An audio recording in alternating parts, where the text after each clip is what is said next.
Hey guys, tonight we're heading somewhere grim and laced in lace. We're stepping straight into the prim, proper and quietly horrifying world of the Victorian wife. So before you get comfortable, take a moment to like the video and subscribe, but only if you genuinely enjoy what I do here. And drop your city and what time you're watching this in the comments. I always wonder, who else is up with me in the middle of the night? Now dim the lights, maybe turn on a fan for that soft background hum, and let's ease into tonight's journey together. You're 15, maybe 16 if your family's generous. It's your third season being shuffled through balls, garden parties and drawing room teas, like a porcelain figurine on display. You've mastered the art of blushing on cue, you're never too loud, never too witty, and always wearing the right gloves. But no one really cares what you think. What matters is your dowry, how many thousands of pounds you'll bring into the marriage, and how shapely your ankles look beneath layers of organza. Oh, and don't forget, if your family has a bit of a scandal in the past, that follows you like an invisible wart. You're not marrying for love. Love is a luxury, something for poems and delusions. You're marrying because your father is tired of feeding you, and your mother's social standing depends on the success of your match. The men evaluating you?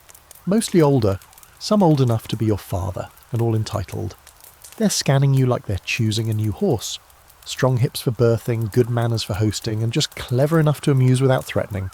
If you're lucky, he'll be rich and indifferent. If you're unlucky, he'll be cruel and controlling. Either way, congratulations, you're the prize. And once you say I do, the real fun begins. In Victorian England, marriage is a contract, but not one of mutual respect. It's more like being signed over. Legally, once you marry, your identity merges into your husband's. That's not poetic, that's statute. You're no longer allowed to own property, keep your own wages, if you somehow earn any, or even retain guardianship over your own children. You're absorbed, like a sponge, with petticoats. Your name changes, but so does your legal status. You become what's known as a femme covert, which sounds sort of cool until you realise it means covered woman, and not in a cosy blanket way. More like veiled into invisibility. And here's the kicker, you can't divorce.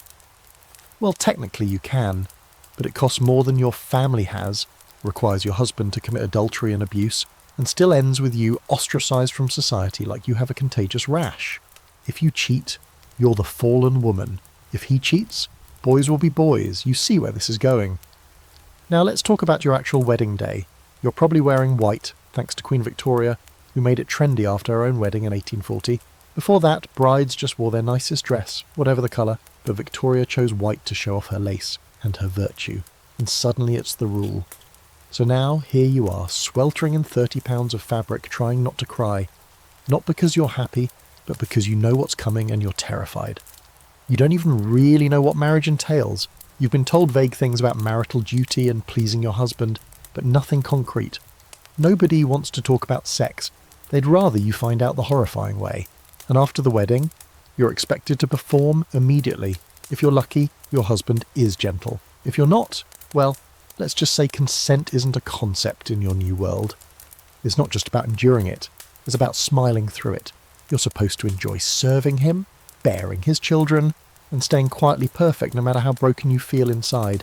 And everyone around you, they cheer you on. Your mother tells you how proud she is.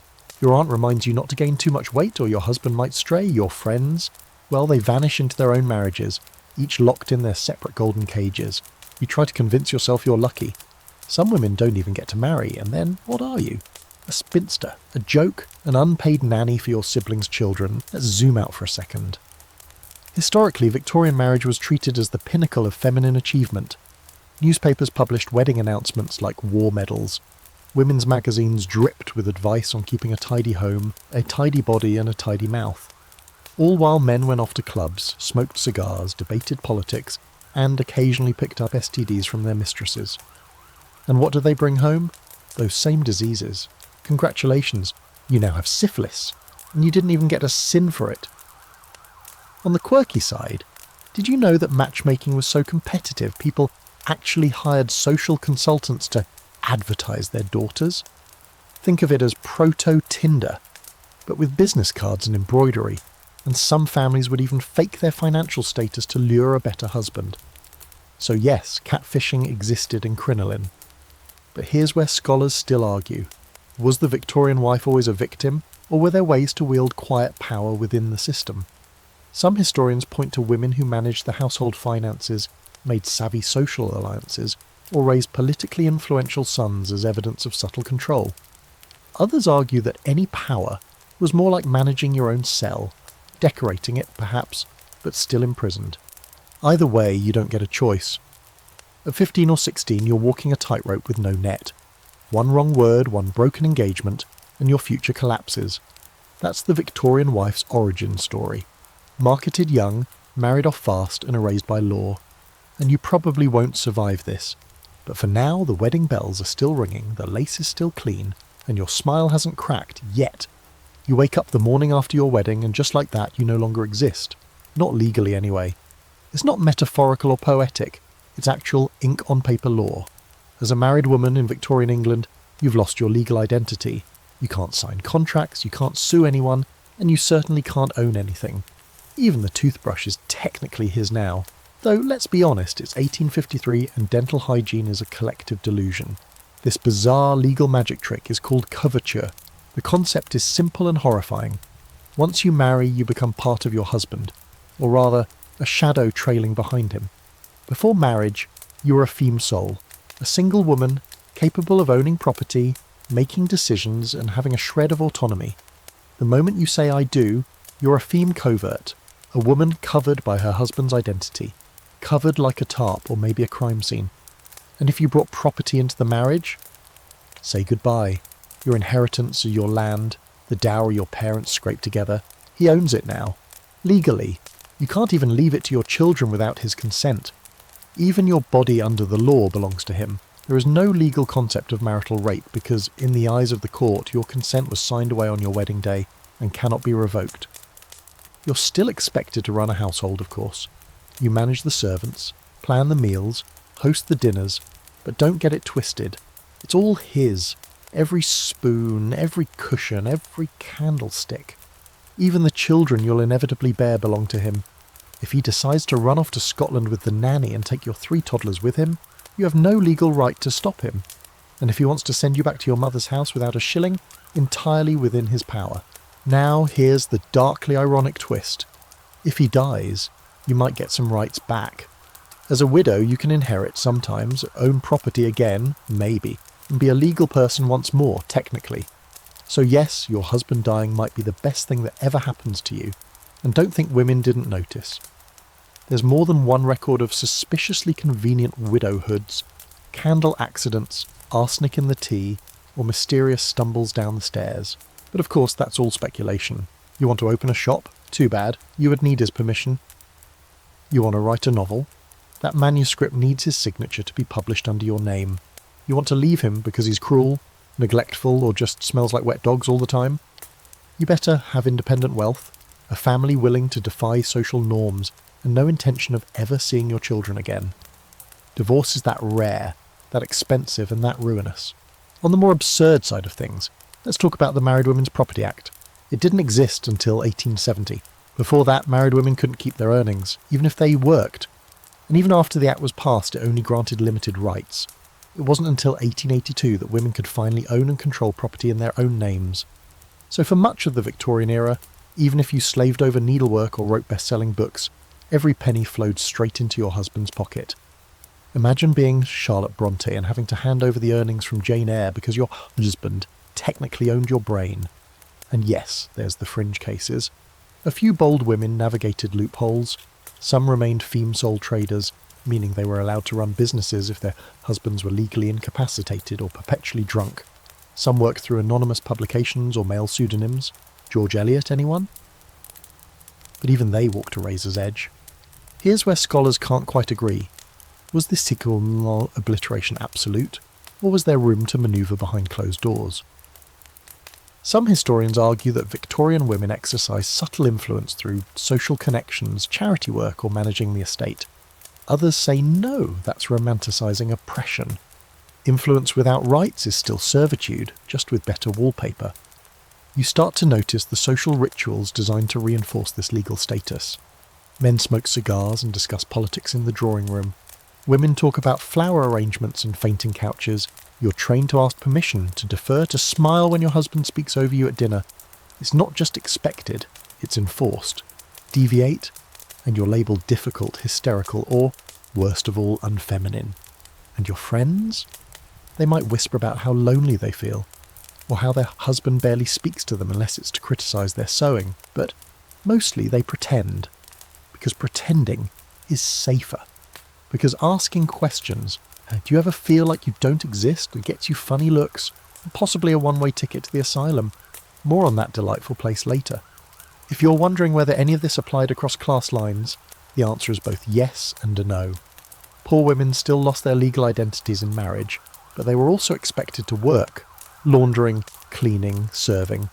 Middle and upper class women, meanwhile, were forbidden from working and equally forbidden from resting. A strange, exhausting limbo where you're both decorative and responsible but never in control. So now you sit in your parlour, a living ghost in a very tight corset, flipping through the latest issue of the ladies' magazine and wondering why your name feels so foreign in your own mouth. The world sees you as a wife, a lady, a mother. But the law doesn't see you at all. And tomorrow, when the baker shortchanges you or the doctor refuses to listen to your concerns about your latest mysterious fainting spell, you'll smile and nod and say, yes, dear. Because legally speaking, you aren't even there. You try to make it work. After all, that's what everyone says to do. Be agreeable, be patient, be a good wife. You remind yourself that this is your duty, your destiny.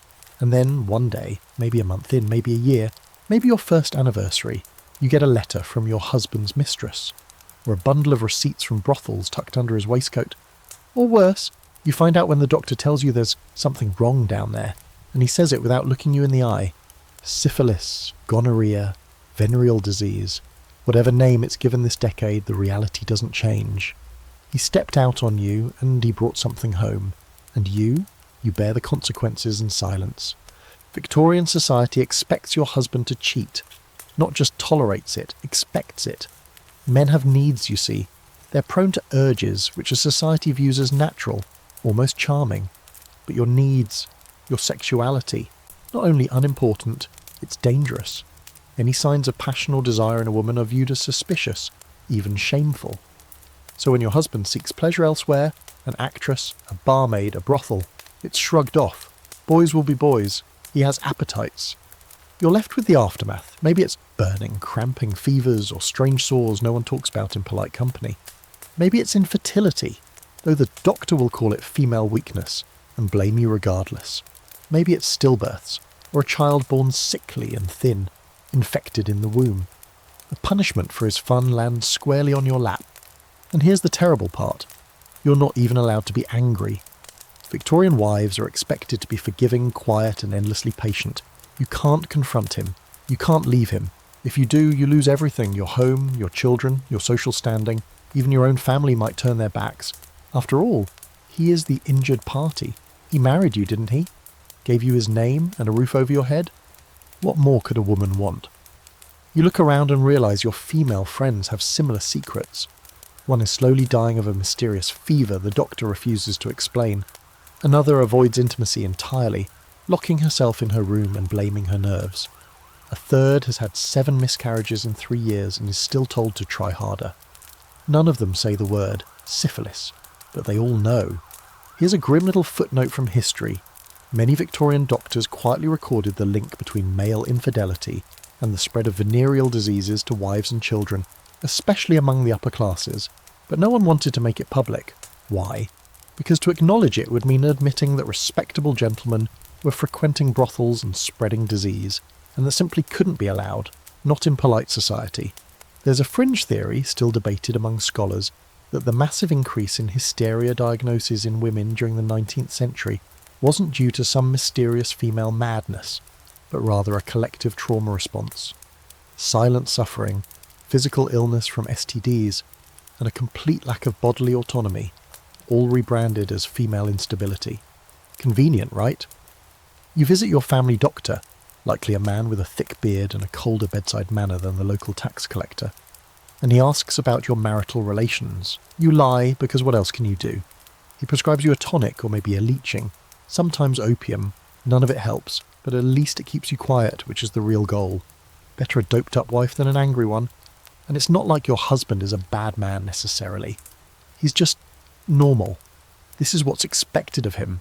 His friends do it, his father did it, his tailor probably does it. When he disappears for 3 nights and returns smelling of perfume, no one blinks.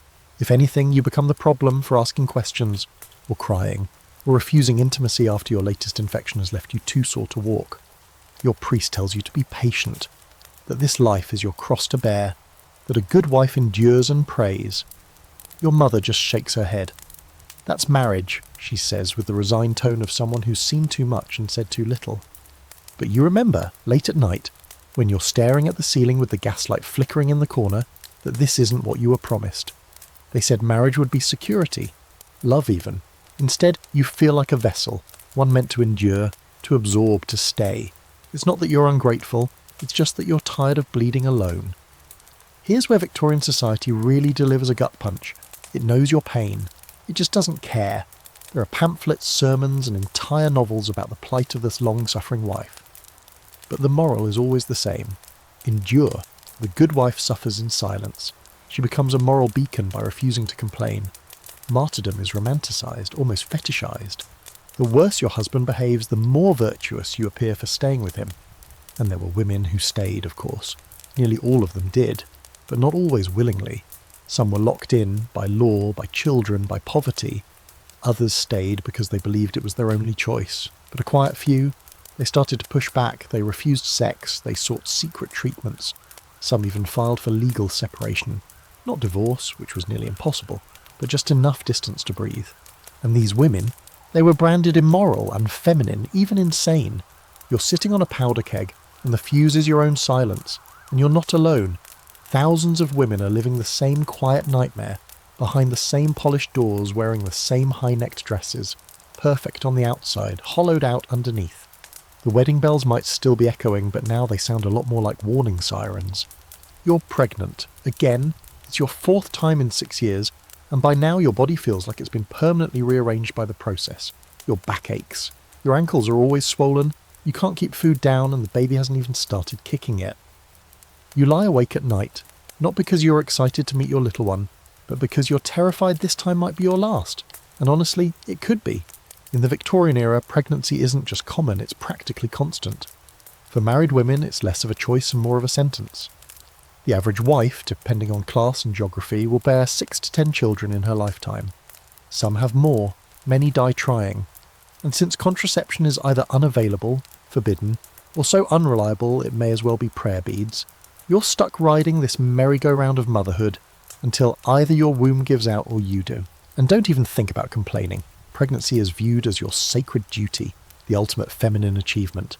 The fact that it's also debilitating, dangerous, and at times soul-crushing is simply considered part of the package.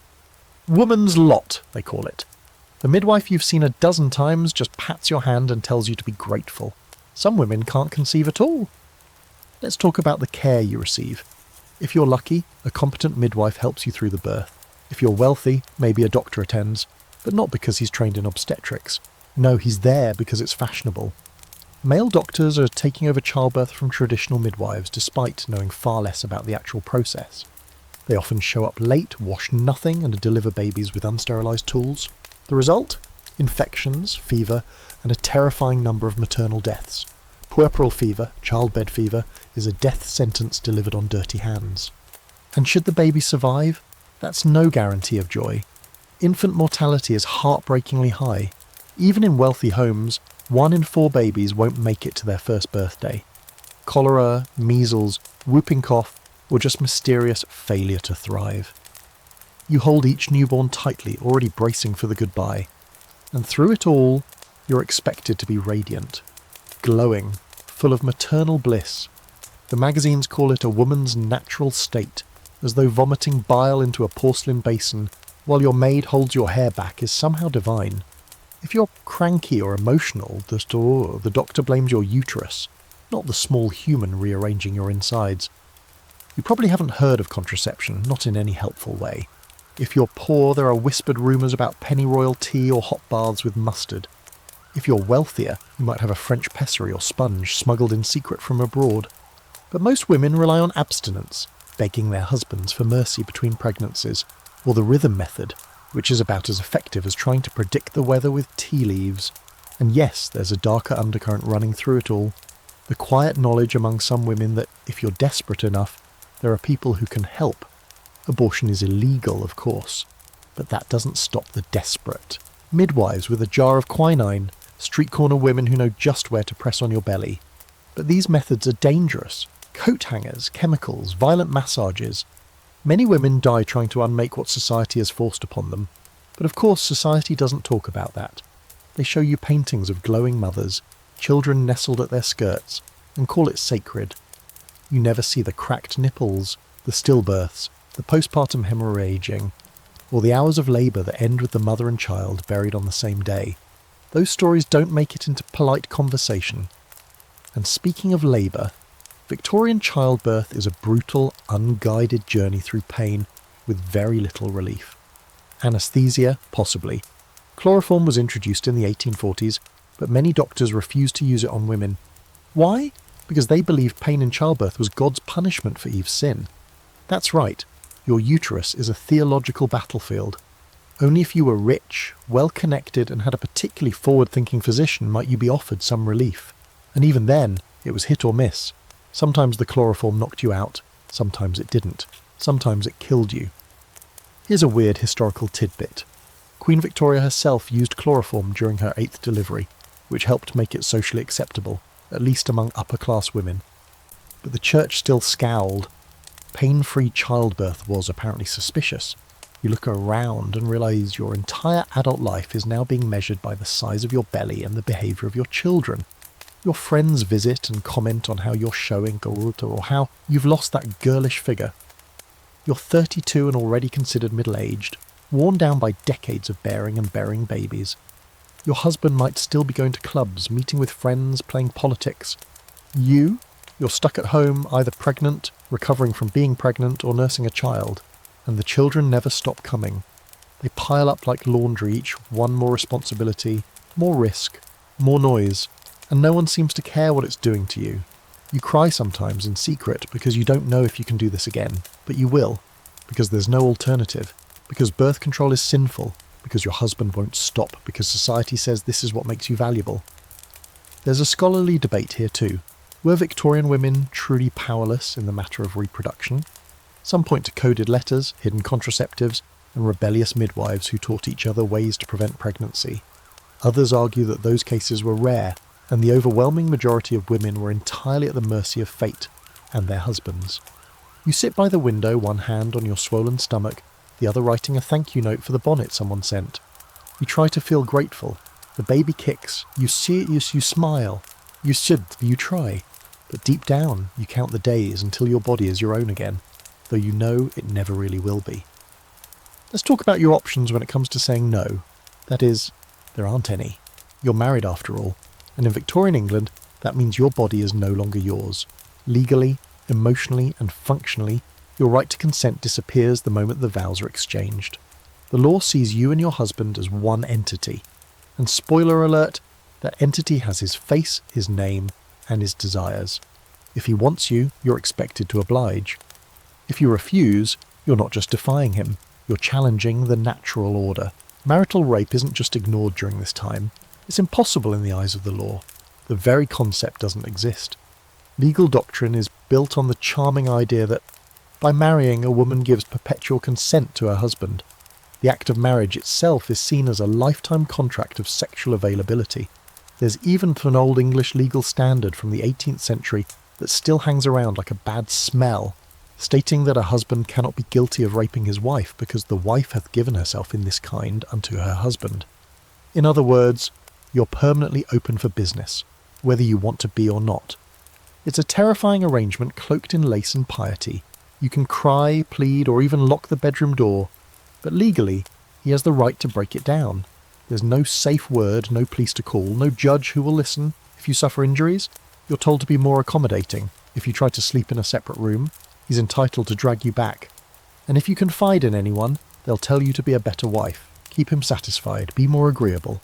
The burden always is on you. And remember, Victorian society is obsessed with female purity. Not as in agency over your own body, but the virtue of being passive, chaste, and silent. You're expected to be pure, but paradoxically also ever willing within marriage. The contradiction is maddening, and it's one that only women are forced to navigate. A woman who withholds intimacy is frigid, unloving, possibly hysterical. A woman who enjoys it too much, immoral, unwholesome, possibly mad. Doctors naturally have opinions, they always do. They say that women don't have sexual desire unless something's wrong with them, that real wives endure sex out of duty, not pleasure. Some even go so far as to declare female orgasms dangerous. The release of too much emotion, they argue, might trigger hysteria, disrupt the uterus, or cause brain fever. One Victorian physician actually warned that an excess of delight in connubial relations could lead to insanity. Imagine being told that enjoying intimacy with your husband might land you in a padded room. On the stranger side of things, there were devices designed to calm the oversexed wife, or worse, to punish her. Chastity belts weren't just for medieval myths. There were actual anti-masturbation devices sold during the 19th century. Spiked cages, iron girdles, restraints disguised as corsets. Some were recommended for wives who could not control themselves, as if your body's basic functions were a moral failing. And heaven help you if your refusal leads him to stray, because guess whose fault that is? Yours. Victorian morality was a clever loop of blame. If your husband cheats, people might say he's a cad in private, but publicly they'll suggest you weren't fulfilling your wifely duties. If he gets violent, it must be because you provoked him. If he gets bored, maybe you've let yourself go. In any situation where he fails you, the finger will always point right back at you. Now imagine the psychological impact. You're waking up next to someone who can legally demand access to your body at any time. Someone who doesn't need your mood, your consent, or even your consciousness. And you're not allowed to speak about it. No sermons discuss this. No etiquette book explains how to cope. No sympathetic neighbour will lend you an ear. The suffering happens behind closed doors. Like a terrible secret everyone knows but pretends not to see. Some women find subtle ways to resist. Headaches become convenient excuses. Feigned illness buys time. Some hide in the nursery with the children, fall asleep in servants' quarters, or travel frequently to avoid conjugal obligations. But these evasions are dangerous. Push too hard and you risk his wrath. He can cut off your allowance, confine you to the house, send you to a doctor who might diagnose you with hysteria or melancholia, and ship you off to an asylum. If you're lucky, your avoidance leads only to more isolation. If you're not, it leads to punishment cloaked as medicine. And the law won't help. The very concept of a man abusing his marital rights doesn't exist in court. It's not until the late 20th century, yes, 20th, that marital rape becomes a criminal offence in most Western countries. In the Victorian era, you're completely vulnerable. The closest thing you have to protection is the hope that your husband simply isn't that interested, or too drunk to follow through. Here's the academic debate. Some scholars argue that intimacy in Victorian marriages was more nuanced than the law suggests, that many couples found affection, mutual respect, even love within these confines. Others argue that those cases are outliers, romanticised exceptions to a systemic reality of marital control. The truth likely falls somewhere in between. Moments of tenderness buried in a structure designed for domination. You sit alone in your bedroom, the gas light turned low, trying to figure out how to reclaim a sliver of control. Maybe you write in a secret journal. Maybe you pray. Maybe you just stare at the ceiling, counting the cracks. You know that tomorrow might bring another demand you can't refuse, and there's nothing you can do about it. Because in the eyes of Victorian law, you're not a person, you're property, and property doesn't get to say no. Let's say for a moment you do speak up, you tell your husband that you're tired, anxious, overwhelmed. You cry without knowing why, tremble for no reason, feel a dark weight sitting on your chest. What happens next? You're taken to the doctor, or more likely the family physician who smells vaguely of mothballs and moral superiority, and he nods gravely and declares you afflicted with hysteria. A favourite Victorian diagnosis.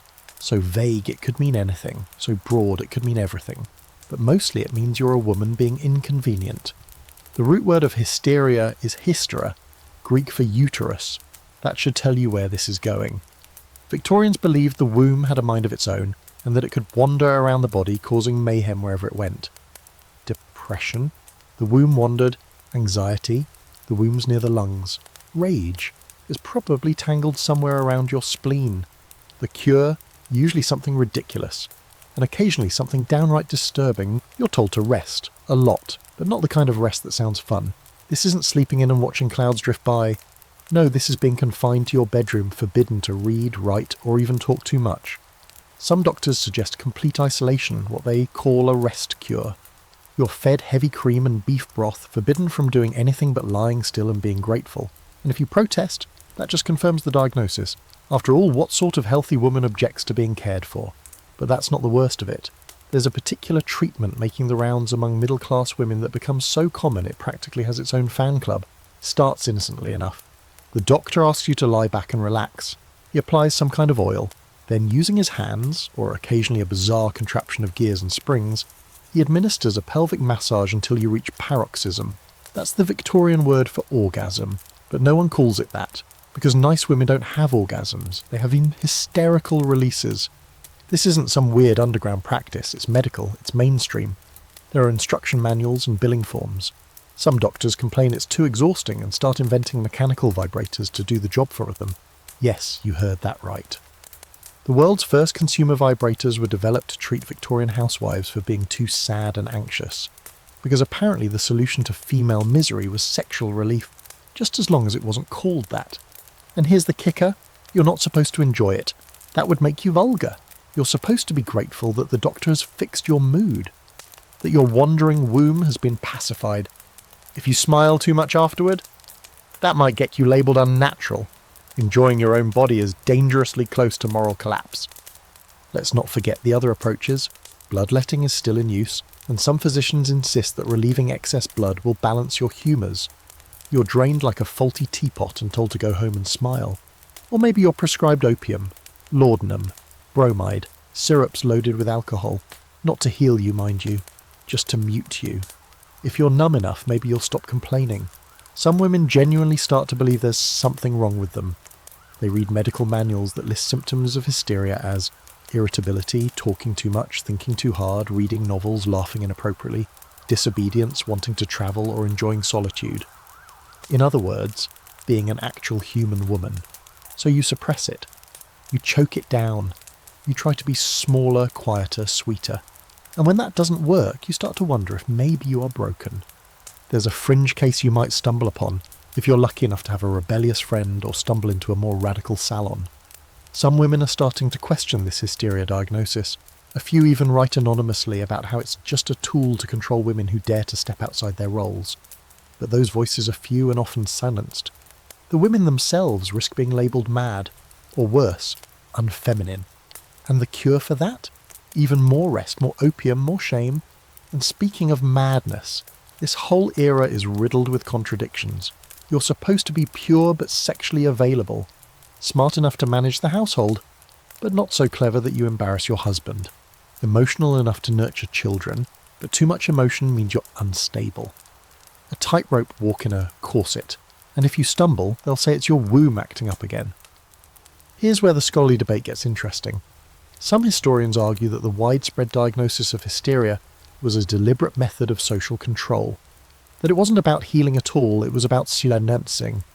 Others argue it was more a case of tragic ignorance, that doctors truly didn't understand mental health, and this was their clumsy way of grappling with female suffering. Either way, the result was the same. Women drugged, isolated, and humiliated into compliance. You find yourself watching the women around you. One neighbour walks endlessly around her garden, mumbling to herself. Another hasn't spoken a full sentence in years. A cousin sent away to a sanatorium and never heard from again. All of them once bright, sharp, funny. All of them once told they were just tired. You begin to wonder how close you are to joining them. And so you play the part. You smile at dinner, you thank the doctor, you read the Bible passages your mother sends. But inside you keep a secret. You write poems in the margins of your housekeeping ledger. You remember how to feel something when the wind hits your face just right. You cling to those tiny rebellions like lifelines. Because your womb may be wandering, but your mind is wide awake. There's a sharp slap, then another. Not hard enough to leave bruises, he's too clever for that, but enough to rattle your teeth and your sense of self.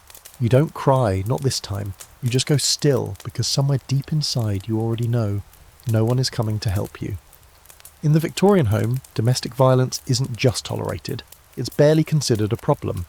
Your husband can beat you, lock you in a room, scream until the neighbours pretend not to hear, and still be considered a decent man.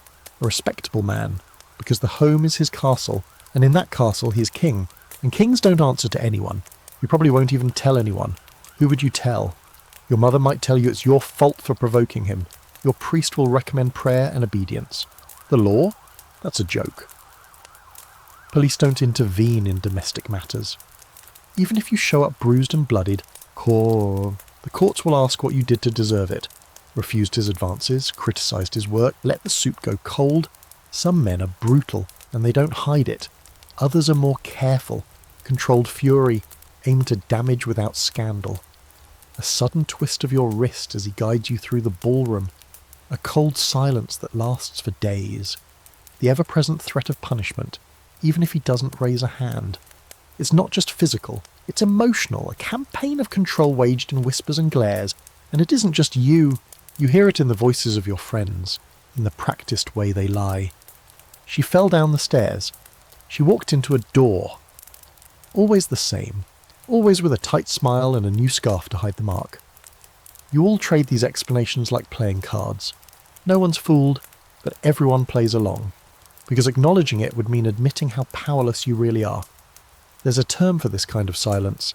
The angel in the house. It's the ideal you're supposed to live up to. A woman so gentle, so good, so morally pure that her very presence uplifts her husband. You're supposed to tame his temper with patience, soothe his rage with sweetness. If he strikes you, it's your failure, not his. And don't expect much sympathy from the culture around you. Victorian novels, when they bother to mention abuse, almost always romanticize it. A brooding man with a temper is seen as passionate. A wife who endures him is saintly. If she leaves, she's selfish. If she stays and suffers, she's celebrated. The message is clear. Pain is part of love, and your job is to bear it beautifully. The courts only start to acknowledge wife-beating in the latter half of the 19th century, and even then, it's a wobbly sort of recognition.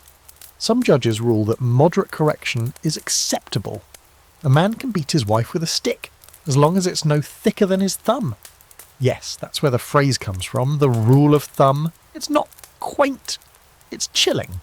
In some cases you can apply for a legal separation under the Matrimonial Causes Act of 1857, but only if you're wealthy, and only if you can prove aggravated cruelty. Regular beatings, not enough. You'll need witnesses, evidence, and enough money to hire a lawyer. Even then it's not a divorce. It's more like being officially ignored. You'll still be married in name, still socially ruined, and likely still stuck in the same house.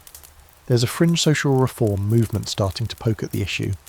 A few brave women write pamphlets and form rescue societies to help fallen or abused women escape. One or two outspoken voices in Parliament even push for legal protection. But these are whispers in a roaring storm. For every woman rescued, dozens remain trapped, silent, broken, ashamed. What scholars still argue about today is just how widespread this violence was. Some say it was the dirty secret of nearly every Victorian marriage. Others believe it was more concentrated among certain classes or temperaments. But one thing is certain, when it happened, it was hidden. Shame clings not to the abuser, but to the abused. And that's by design. You don't call it abuse. You don't even think of it that way, not at first. You just think he's under pressure, that he drinks too much, that you should try harder to keep the children quiet when he's home. You learn to read his moods like barometers, the slight tightening of his jaw, the too long silence at dinner. You live on alert, constantly anticipating the next storm. And sometimes after the storm there's a strange calm. He apologises, buys you a necklace, kisses your hand like he did when you were newlyweds. You let yourself believe it might get better, that the worst is over. But it always comes back, and the gifts feel more like bribes than comfort. He doesn't change, you just get better at surviving. You start making excuses for him in your own mind, telling yourself you're not like those other women, the ones who end up in stories. You've only been hit twice, or 3 times. You haven't lost a tooth, you haven't passed out, as if there's a scoreboard that keeps you safe so long as your number stays low. You measure your worth in bruises and silence. You might think of leaving, you might even start packing, but then what? You have no money, no right to your children, no legal protections, no job, no home. The world outside your marriage is even colder than the one inside it. So you stay, you all stay. And society praises you for it. But deep down, there's a little voice that says, this isn't right. This isn't love. This isn't the life you were promised. That voice is quiet now, but it won't stay quiet forever, because every slap, every insult, every slammed door adds to a pressure that's building in homes across the country. You survive it because you have to, but you're starting to see it for what it really is. Not your failure as a wife, but his failure as a man. The clock strikes 5, not the hour when your day ends. Oh no, it's just the hour when you change gears. You've already been up since before dawn, overseeing the servants, managing the children's breakfast, mending the hem of someone's coat for the 3rd time this week. You're nursing a teething baby with one arm and drafting a polite refusal to a garden party with the other. And yet, the day has only just begun. Welcome to the never-ending, unpaid, soul-depleting labour of being a Victorian wife. You're the CEO of the household, except there's no salary, no weekends off, and no recognition. People assume the maid does the hard work, or maybe the cook, but in reality, you're the logistical mastermind. You're the one who remembers that the vicar likes a particular brand of biscuit, that the good silver needs polishing before Thursday's dinner, that the laundry must be brought in before the fog ruins the linens. You are, in essence, the human equivalent of 20 spinning plates, and dropping even one of them can bring social ruin. Even in wealthier homes, where staff handle the scrubbing and the soot, you're still expected to supervise everything. Not just supervise, excel. You're the one who decides the weekly menu, manages the household budget, unless your husband decides to override you, and makes sure no one serves fish knives with beef. And God forbid someone forgets to decant the wine before the bishop arrives. That's your head on the metaphorical platter. And if you're not wealthy, the labour is 10 times worse. You are the servant. You're cooking, cleaning, boiling diapers in scalding water, and scrubbing coal dust out of curtains until your knuckles bleed. You're the nurse, the teacher, the seamstress, the housekeeper, the spiritual guide. And your husband, he might be working hard outside the home, but when he steps inside, he becomes a guest, a man to be welcomed, fed and respected. You, meanwhile, don't sit down until long after he's asleep. Dinner is its own performance. Whether you're hosting guests or feeding just your family, it must be done properly.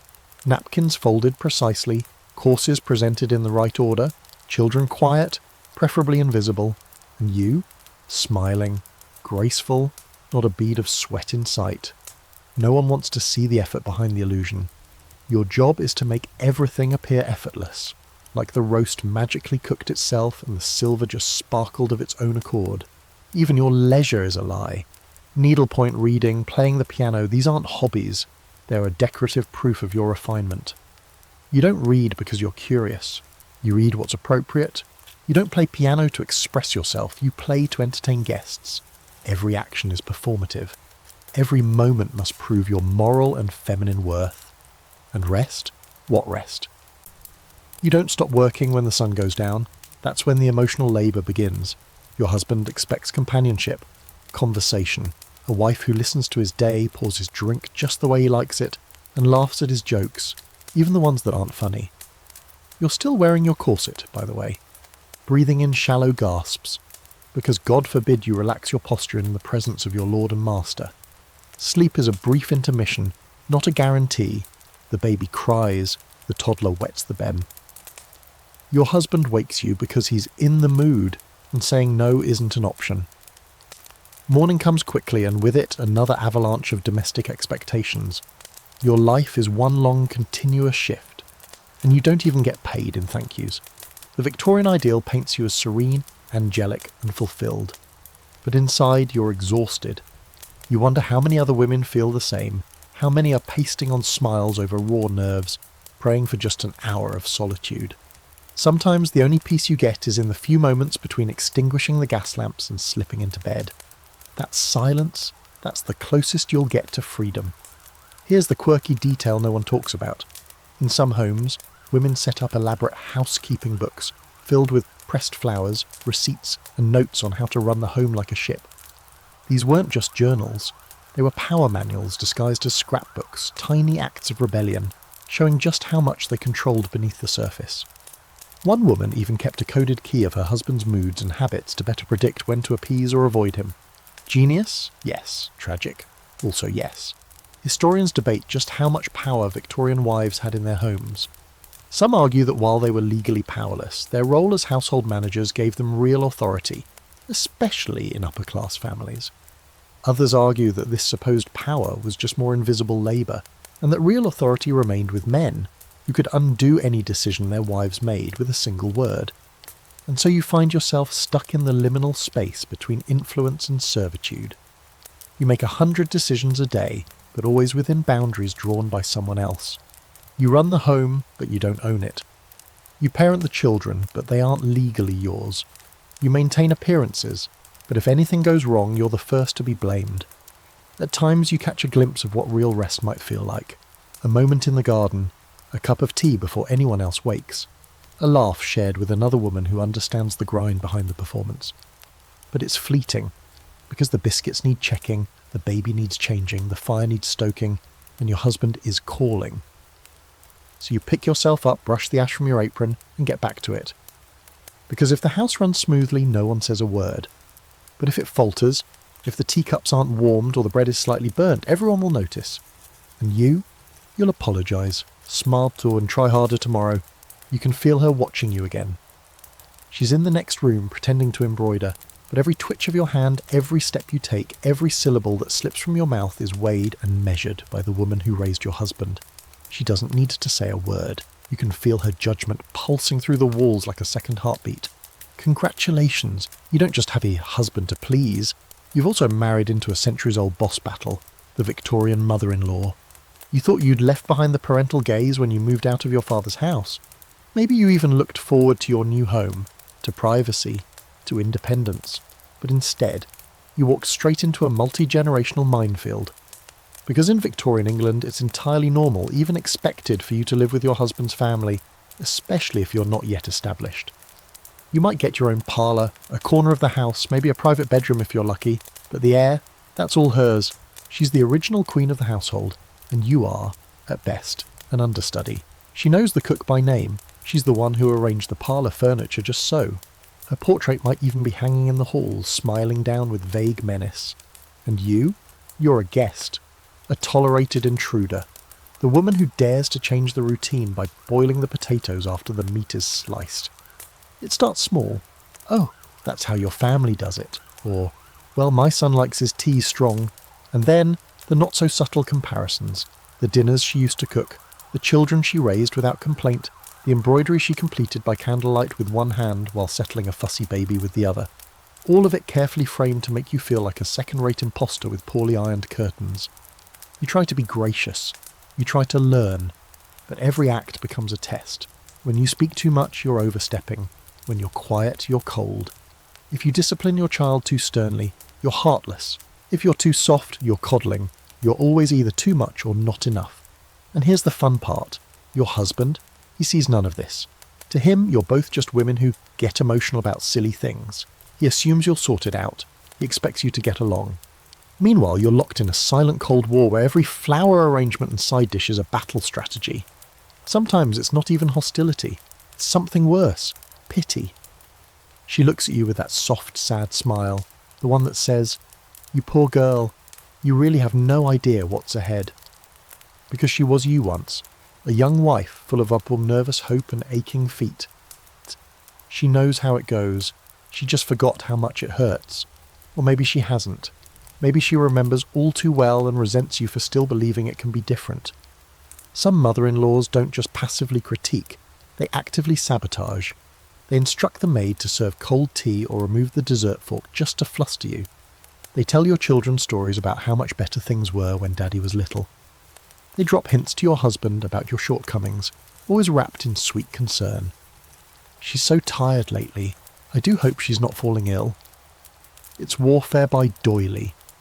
You find yourself retreating, first emotionally, then physically, spending more time in your bedroom, going on longer walks, taking on extra duties just to avoid her company. You start to leave letters unanswered, stop inviting friends over, because every visit turns into a subtle humiliation. She's training you, whether she knows it or not, to be small, and yet you still long for her approval. Isn't that the worst part? You bake the tarts the way she likes. You wear your hair pinned up because she made a comment once about loose curls being childish. You quote the Bible more often, not because it comforts you, but because it impresses her. You're becoming her. Bit by bit, corset string by corset string. quirky aside, some Victorian etiquette books actually contain chapters on managing your mother-in-law. Entire sections devoted to how to defer, charm and outlast her criticisms. The advice is often laughably grim. She is your husband's dearest companion, and now she must become yours. You read that and wonder how many women in history have smiled through gritted teeth while buttering toast across the breakfast table from their worst critic. There's also a curious belief that a strained relationship with your mother-in-law reflects badly on you. If she dislikes you, it means you've failed. You haven't tried hard enough, haven't been gentle enough, devout enough, maternal enough. Never mind that she criticises your every breath. It's your job to bridge the gap. Always your job. Some historians argue that the mother-in-law's dominance stemmed from her own lack of power. A lifetime of being controlled, finally transferred into a tiny realm where she ruled with an iron teapot. Others suggest the dynamic was encouraged as a means of keeping women competitive and distracted. If wives and mothers-in-law are at odds, they're less likely to organise, question or demand change, divide and conquer, neatly served with tea and passive aggression. You sometimes wonder what might happen if you confronted her. If you said clearly and without apology, "I'm doing my best." But confrontation isn't the Victorian way. Women who speak up are labelled difficult. You don't want to be difficult. You just want to be left alone. You want to breathe in your own home without feeling like an imposter. So you keep playing the game. You learn to smile just right, to redirect her criticisms with humour, to hide your small rebellions, swapping the dessert hors d'oeuvre when she's not looking, singing songs she finds inappropriate only when the windows are shut. And in your quietest moments, you wonder if one day you'll be her, sitting in the same chair, watching your son's wife with the same narrowed eyes, passing on the same script you never asked for. Because in this house, survival means adaptation, and sometimes adapting feels a lot like surrender. The corset digs into your ribs with every breath. By now, you're used to the ache, a dull pressure like someone's hugging you too tightly all the time, but not out of love. It's just there, part of you, part of being presentable. You can't take a full breath, can't bend forward to pick up a dropped glove without holding onto a chair for balance, but still you tighten it every morning because that's what's expected. That's what's beautiful. And in the Victorian world, beauty is duty. Corsets aren't optional, they're standard issue. Your body is public property now, a display of your husband's taste and your own moral virtue. A good woman keeps a neat waistline, whether she's 20 or 40, pregnant or not. If your waist expands beyond a certain point, say 20 inches, you can expect whispers, not just about your figure, but your self-discipline, your decency, your worth. Every time the maid pulls the laces tighter, you brace yourself. You lift your arms, inhale as instructed, and endure. Your spine straightens whether it wants to or not. Your organs compress, your liver protests. But once it's on, you look correct, hourglass-shaped, delicate, feminine. You glance in the mirror and see what you're supposed to see. Not a person, but an ornament. You wear multiple layers over that torture cage. Chemise, corset, corset cover, petticoats, bustle, bodice, skirt, overskirt. By the time you're dressed, you weigh nearly 20 pounds more than when you woke up. You have to move like you're gliding across water because there's no other way. If you walk too fast, you'll sweat. And sweating is a mortal sin in polite society. If you stumble, everyone will hear the clatter of your whalebones hitting the floor before they hear your cry. And fainting? That's not just expected, it's fashionable. It proves your delicacy, your refinement. You didn't faint because you're weak. You fainted because you're so elegant your lungs simply can't handle too much excitement. There are fainting couches built for the purpose, velvet-lined little shrines to fragility. You hate them, but sometimes they're the only excuse you have to lie down. Corsetry has its defenders, even now. Some argue that they're supportive, posture-correcting, even empowering in a twisted kind of way. But let's not sugarcoat it. Victorian corsets were not Spanx. They were boned with steel or baleen, that's whale teeth by the way, yanked tight until your ribs sometimes bruised or fractured. Some women had ribs that literally reshaped over time, curving inwards to meet the fashion. Medical journals of the time included sketches of crushed lungs and displaced intestines. Beauty wasn't just pain, it was anatomical rearrangement. And it didn't stop at corsets. Oh no. Beauty was a full-time occupation. You whitened your skin with arsenic-laced powders because a pale complexion meant you weren't some lowly woman who worked outdoors. Arsenic pills were sold over the counter, promising a clear and luminous glow. They also promised vomiting, kidney failure, and in some cases death. But hey, at least your cheeks looked good. You reddened your lips subtly, with crushed beetles or carmine, never too obvious, or you'd look like a prostitute. You dyed your hair with lead-based dyes that turned your scalp into an itchy war zone. You plucked your eyebrows until they were almost gone, then drew them back in with burnt matches. All of it subtle, all of it excruciating, all of it necessary. And if someone catches you applying makeup, you lie. You say you're just naturally glowing. Because Victorian beauty was supposed to be effortless, as if you woke up pale and flawless and smelling like lavender water. If anyone suspects you're trying too hard, you're vulgar. If you don't try at all, you're a failure. Once again, the sweet spot is impossibly narrow. There's a bizarre little quirk in all this too. Women sometimes wore wasp-waist corsets as young as 8 years old, training the body early, bending bone and flesh before it had a chance to resist. There were contests, unofficial of course, at parties and salons, where ladies would measure their waists and compete for who could cinch the smallest. 17 inches, 16, 15. The smaller the waist, the higher your social value. You're half a step away from being carved like a figurine. And underneath it all, your body doesn't forget. You stop menstruating regularly. Your digestion slows to a crawl. You suffer from what doctors call neurasthenia, a polite term for exhaustion, anemia and malnutrition. But again, no one talks about it. No one links it to the corset or the powders or the 30 pounds of silk you wear every day. No, it's just your delicate constitution. Something to be admired. Pitied, even. There's still debate today among fashion historians. Some insist that women embraced the corset willingly, that it gave them a sense of structure, of power, of pride. Others argue that it was a symbol of coercion, a literal cage that mirrored the constraints placed on women's minds and lives. Both views hold truth. Some women loved their corsets, others loathed them. But what matters most is this: very few had a choice. You think sometimes about what it would feel like to run. Just run, down the lane, wind in your hair, chest heaving freely. But running isn't ladylike, and you'd probably collapse halfway down the road gasping for breath, corset squeezing your ribs like a vice. So instead you sit, poised, still. Your movements contained, your voice modulated, your waist cinched into a shape that men find pleasing and women are forced to admire. And when you finally take it off at night, your corset, your jewellery, your painted-on poise, you look in the mirror and barely recognise the woman beneath the armour. You see red welts where the boning pressed too tightly. You see the flush of your own skin, uneven, human. And for a moment you breathe in. A full breath, shaky, but yours. And in that breath, maybe, just maybe, you remember what it feels like to be real. You stand over a basin, sleeves rolled to your elbows, hands raw from lye soap and scalding water. The smell of wet linen and boiling starch clings to your skin like a second layer. There's a small burn on your wrist from brushing the edge of the iron again, and your back screams in protest. But the sheets must be scrubbed, and the collars must be starched, and the soot must be erased from the cuffs of your husband's shirts before anyone sees. Welcome to Victorian housework. Not glamorous, not poetic, just brutal. And before you think, well, that's what servants are for, pause a moment. Not every Victorian home has a full staff of liveried housemaids and a butler who answers the bell.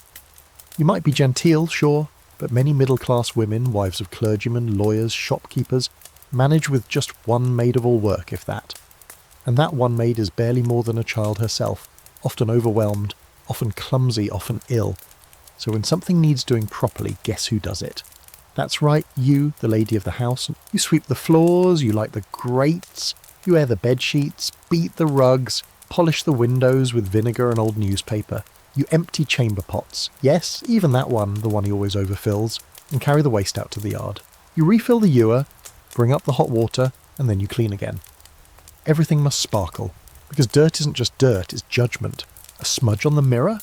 That's moral failure. A dusty corner? That's social suicide. A laundry day is its own personal apocalypse. No washing machines, of course. Just a wash tub, a scrubbing board, soap that strips your skin to papery thinness, and boiling water that threatens to blind you with every splash. The mangle is temperamental. The fire keeps going out. Your fingers are numb. The baby's crying upstairs. And you still have half the bed linen to do before sunset. And don't even get started on dresses. Do you know what it takes to care for a crinoline? The layers alone are maddening. Petticoats, underskirts, flounces, all of which must be washed by hand, hung to dry in the proper shape, and ironed with just the right amount of heat to avoid melting the seams. And if you ruin one, you can't afford a new gown. You'll have to pick it apart and remake it, stitch by tiny stitch by candlelight while your eyes blur with the fatigue. Now, let's talk food. You're responsible for planning the meals, sourcing the ingredients, and making sure the cook doesn't poison anyone. Butchers try to pass off bad meat, grocers dilute the milk. You read articles in the newspaper about alum in bread and copper in pickles, and you lie awake wondering how many chemicals you've already fed your family. You pray over every meal, not out of piety, but out of fear. Victorian kitchens are treacherous places. The stove is temperamental. The range is new and unforgiving. You burn your hands regularly. The chimney backs up without warning and fills the room with smoke. You can't afford to waste coal, so you time every boil and bake to perfection. And you still have to serve it all with a smile perfectly plated, as if you've just waltzed in from a blissful afternoon nap. Then there's the garden, the chickens, the linens you darn, the shoes you polish, the piano you dust but never play unless someone asks, the windows you open just enough to circulate air, but not enough to let in smog. You maintain an entire universe and no one notices unless something goes wrong. And it's not just the work, it's the expectation that you do it all gracefully, that you somehow emerge from laundry day still smelling like lavender water, that you entertain guests in the evening without letting slip that you were scrubbing soot off fireplace tiles an hour before, that your hands stay soft, your voice stays gentle, and your expression never, ever reveals just how tired you are. Here's the darkly amusing fringe fact. Victorian housekeeping manuals included actual schedules broken down to the minute. Mondays were for laundry, Tuesdays ironing, Wednesdays mending, Thursdays cleaning silver, Fridays baking, Saturdays preparing for the Sabbath, Sundays resting, unless of course you had guests, in which case you cooked, cleaned and acted religious at full throttle. These guides were written by women who presumably never slept. Scholars still debate how much of this domestic labour was actually performed by wives themselves. Some argue that middle-class women romanticised their roles, overseeing the home but not engaging in its dirtiest chores. Others insist the myth of the pampered Victorian wife is just that, a myth, and that behind every perfect parlour was a woman scrubbing her life away one petticoat at a time. You sit down at last, at the end of the day, for what you hope is 5 minutes of stillness. You look at your hands, calloused and red. You pull a thread from your sleeve, stare at the gear-grey smudge under your fingernails, and wonder what it would feel like to be truly clean. Not just scrubbed, not just powdered, but free from the weight of everything that must be done again tomorrow. Because no matter how well you clean, the dust always comes back, the ashes pile up, the teacups get dirty, and so you rise again, day after day, a ghost in your own home, haunting the hallways with a rag in one hand and a list in the other. You are the engine, the caretaker, the invisible god of the household, and no one even knows your name. The teacup is chipped, just a hairline fracture along the rim, hardly visible unless the light catches it. But still you see it. You notice because you always notice. And now you have a decision to make. Serve tea in a different cup and risk breaking the set's perfect symmetry, or serve it in the damaged one and pray your guest doesn't clock it and judge you. Either way, it's a risk. Because in Victorian society, the smallest detail can unravel everything. Your entire existence is performance. Not on a stage, but in a parlour, lit with filtered sunlight and heavy expectations. Appearances are everything, and when you're a Victorian wife, the house is your reflection. The antimacassars on the chairs, the lace at the windows, the roses arranged just so. All of it speaks for you before you even open your mouth. A dusty table, a smudged mirror, a crooked portrait, that's not carelessness, it's moral decay. Laziness, a failing of character. People won't say it outright, of course, that would be gauche, but they'll raise an eyebrow.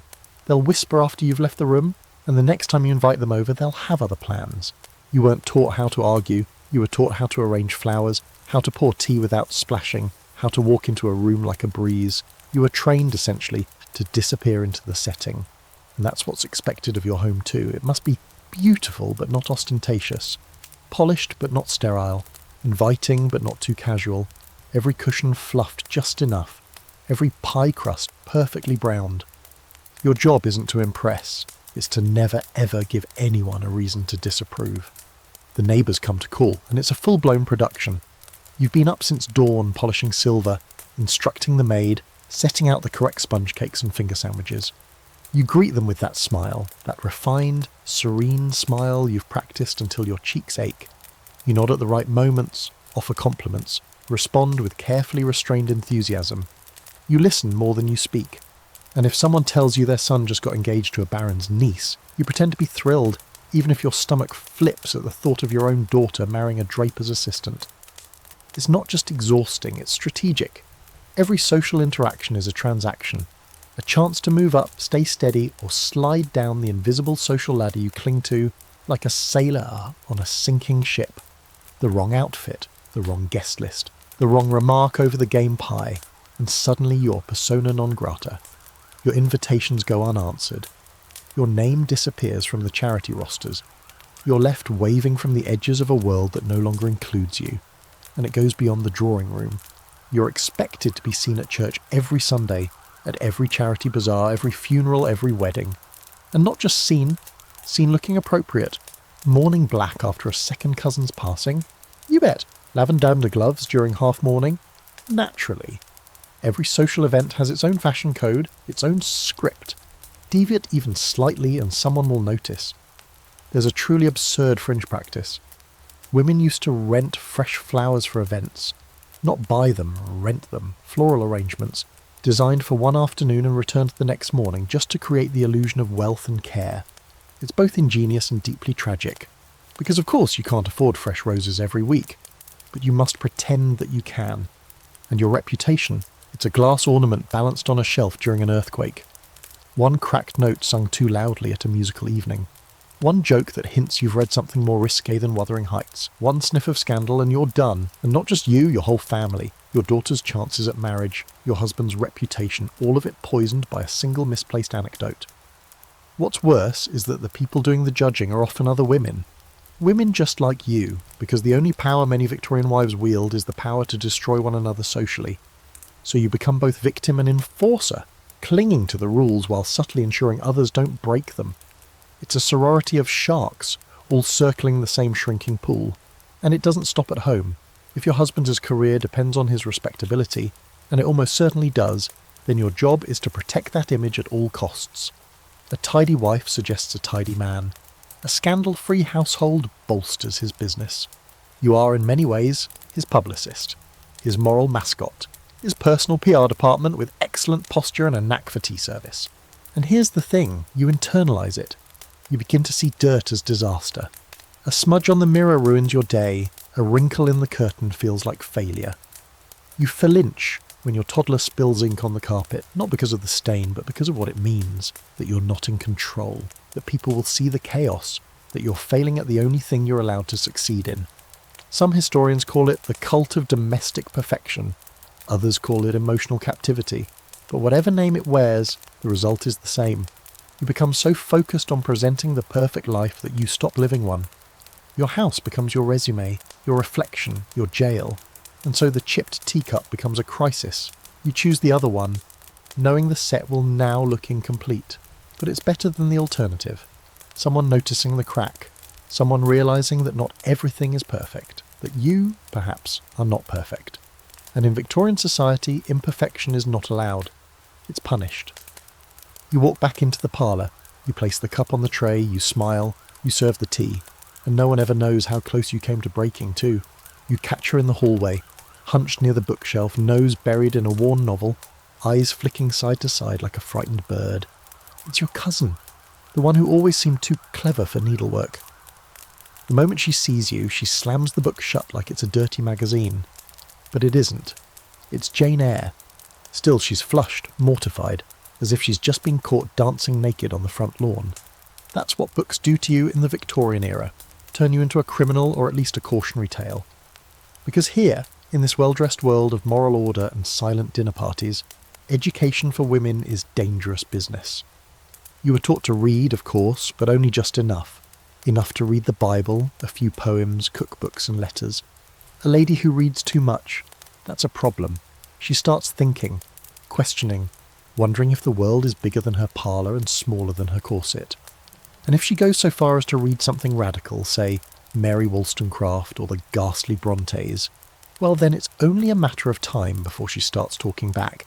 And what's worse than a woman who thinks she knows things? A woman who believes she has the right to speak them aloud. As a child you might have had a governess, someone who taught you French verbs and embroidery while constantly reminding you not to become headstrong. If you were upper class, you had lessons in watercolours, harp, and how to curtsy without looking like a goose. If you were middle class, you might have been allowed a bit more arithmetic to help balance household accounts one day, but not so much that you could challenge your father's numbers. Education was ornamental, like learning to draw flowers you weren't allowed to pick. Higher education, that's laughable. Universities were male-only clubs with Latin inscriptions and cigar smoke. The idea of women attending was scandalous. The few who dared, who fought for access to lectures or medical schools, were met with ridicule and suspicion. There's a famous case of the Edinburgh Seven, a group of women who tried to become doctors in the 1860s. The response, riots. Literal mobs throwing mud at them for daring to attend class, because if women became doctors, who would faint prettily at the sight of blood? And yet you want more. You always have. You read by candlelight when the house is asleep. You hide books inside recipe collections. You join a reading circle disguised as a Bible study, where under the guise of psalms you discuss Shelley, Darwin, and even, if you're feeling bold, Mill, and you're not alone. There's a growing army of women like you, quiet rebels who learn Greek declensions while nursing babies, who scribble poetry in the margins of grocery lists, who read the newspaper's political section before the fashion column. You all pretend you're just keeping up with the world, Boaz, but inside you're building something, piece by intellectual piece. The absurd part, some doctors actually warn that too much learning could damage a woman's health. There was a genuine belief that the female brain couldn't handle sustained mental effort, that it would divert energy from the uterus, rendering you infertile, hysterical, or worse, unmarriageable. One particularly cheerful physician claimed that reading during menstruation could lead to permanent insanity. So you learn quietly, like a spy in enemy territory. Even among your peers, curiosity is suspicious. At tea, if you bring up the new voting reform bill, someone will blink slowly and steer the conversation back to lace patterns. If you ask questions about science or law, the room goes stiff. You've stepped out of bounds. You're no longer charming. You're unsettling. Your worth is slipping with every word. But there are a few safe zones. Women's magazines sometimes include serialised novels, romances mostly, but with just enough edge to crack the surface. A heroine who refuses to marry. A governess who speaks her mind. You cling to those characters like lifelines, and in private you let their courage stoke your own. If they can do it, maybe you can too, even if it's just in your thoughts, even if it never leaves the page. One especially curious fringe phenomenon? Blue stockings. It started as an insult, mocking women who gathered for intellectual discussion instead of embroidery. But by the mid-1800s, it had become a kind of secret badge of honour. If someone whispers, "She's a bit of a blue stocking," they mean she's read more than she lets on, that she's dangerous, in the best possible way. Some scholars argue that Victorian restrictions on women's education were less about intelligence and more about control. If women learned too much, they'd question the system. If they wrote too well, they'd stop merely being muses and start being critics, and critics can't be safely kept in corsets. Other historians suggest it was about fear. Fear that if women pursued knowledge, they'd abandon the home, leave children unwashed, and society would crumble under a pile of unironed shirts and half-written essays. You sit at your writing desk one evening, quill in hand, journal open. You hesitate. What if someone finds this? What if your husband reads your thoughts, but the urge is too strong? You write anyway. You write about what you've read, what you believe, what you hope. You don't know if you'll ever show it to anyone. But in that moment, ink on paper, you feel more like yourself than you have in weeks, months, maybe ever. Because education isn't just facts and figures. It's knowing who you are. It's daring to believe that your mind matters, that your questions are valid, that knowledge belongs to you too, even if society insists otherwise. And maybe, just maybe one day, a girl will grow up in a world where she doesn't have to hide her books, where she can speak without whispering, learn without fear, dream without apology. But for now, you slide your journal into a drawer, hide it beneath a stack of hymnals, and go back to the parlour, back to the performance, back to pretending you don't know how powerful you could be. The household ledger sits open in your lap, ink-stained and unforgiving. You're squinting at the numbers under the flickering gaslight, trying to make sense of how £5 vanished from the budget this month. The butcher's bill hasn't changed. Neither has the cost of coal. The only variable, as always, is him, your husband, who controls every pound and shilling, even as he fumbles it away with a stunning flair. It's your job to make it stretch. His job, apparently, to test just how far you can stretch before something snaps. Money in a Victorian marriage is never yours. Even if you brought a dowry, even if your father's estate funds the household, even if you're the one who balances every account and argues with the fishmonger over sixpence, legally it all belongs to your husband. If he gambles it away, tough luck. If he gifts it to his mistress in the form of a ruby brooch or a month's holiday in Bath, that's within his rights. And if you ask questions, you're ungrateful, meddling, unladylike. And the irony is, you're the one who actually knows how to budget. You plan the meals, the staff wages, the children's lessons, the fabric for curtains, the coal for winter, the medicine when someone's coughing blood. You keep the house running like a ship during a storm, while he stumbles in at midnight reeking of tobacco and port, having just lost 30 quid betting on a horse named Little Daisy. And all you can do is nod and smile and wonder if Daisy has room for a house guest. Even your own possessions are not really yours. That necklace you inherited from your grandmother, technically his. The gown you saved for, his. The pin money he gives you each week, an allowance for your basic needs, is a gift, not a right. If he's in a foul mood or decides you've spent too much on ribbons, he can reduce it, or withhold it entirely. You'll have to sell something quietly or go to your mother for help. If she's not already bankrupt from her own husband's excesses, when your husband wants to show off, he doesn't ask you how much is in the bank. He just spends. New horse, new watch, hosting a dinner for 10 with smoked trout and champagne, even though you reminded him, gently, always gently, that last month's accounts were tight. He waves you off, but tells you not to worry about such things. He forgets it's you who has to explain to the cook why the wine budget has evaporated. You who has to negotiate with the milkman when the bills are late. You who must keep the illusion alive that the household is thriving, even if the very walls are groaning with quiet panic. If you're lower class, the financial strain is even worse. Your husband might drink away half his wages, and you're left with the other half to feed 6 mouths and pay rent. You might pawn your Sunday dress, skip meals, take in sewing until your fingers cramp, all while pretending you're proud to be a wife, proud to suffer through the dignity of poverty. Respectable misery, they call it. A badge of honour. And even when women do earn money through writing, painting, teaching, they are expected to hand it over. If not directly to their husbands, then to the household pot where it's mysteriously absorbed. Some husbands allow their wives to keep a little for themselves, but only as a reward for good behaviour, like a child getting a sweet. It's not yours because nothing is, not your income, not your inheritance, not your savings. The law made that clear decades ago. Here's a particularly twisted fringe fact. Before the Married Women's Property Act of 1882, if your husband died in debt, his creditors could seize your assets, even if they came from your family or were earned through your labour. Widowhood was a legal limbo where you regained a tiny bit of control over your finances, but only after a mountain of paperwork and several rounds of grief. There's a scholarly debate here too. Were women truly helpless in financial matters, or did some manoeuvre behind the scenes with quiet skill? Letters and diaries suggest many wives managed entire estates under their husbands' names, made investments, and even hid money in false-bottom drawers or under floorboards. But those stories often remain hidden, sanitised, or outright erased. History prefers the image of the passive angel at the hearth, not the cunning household economist keeping the wolves at bay. You think about all the clever math you've done in your head just this week.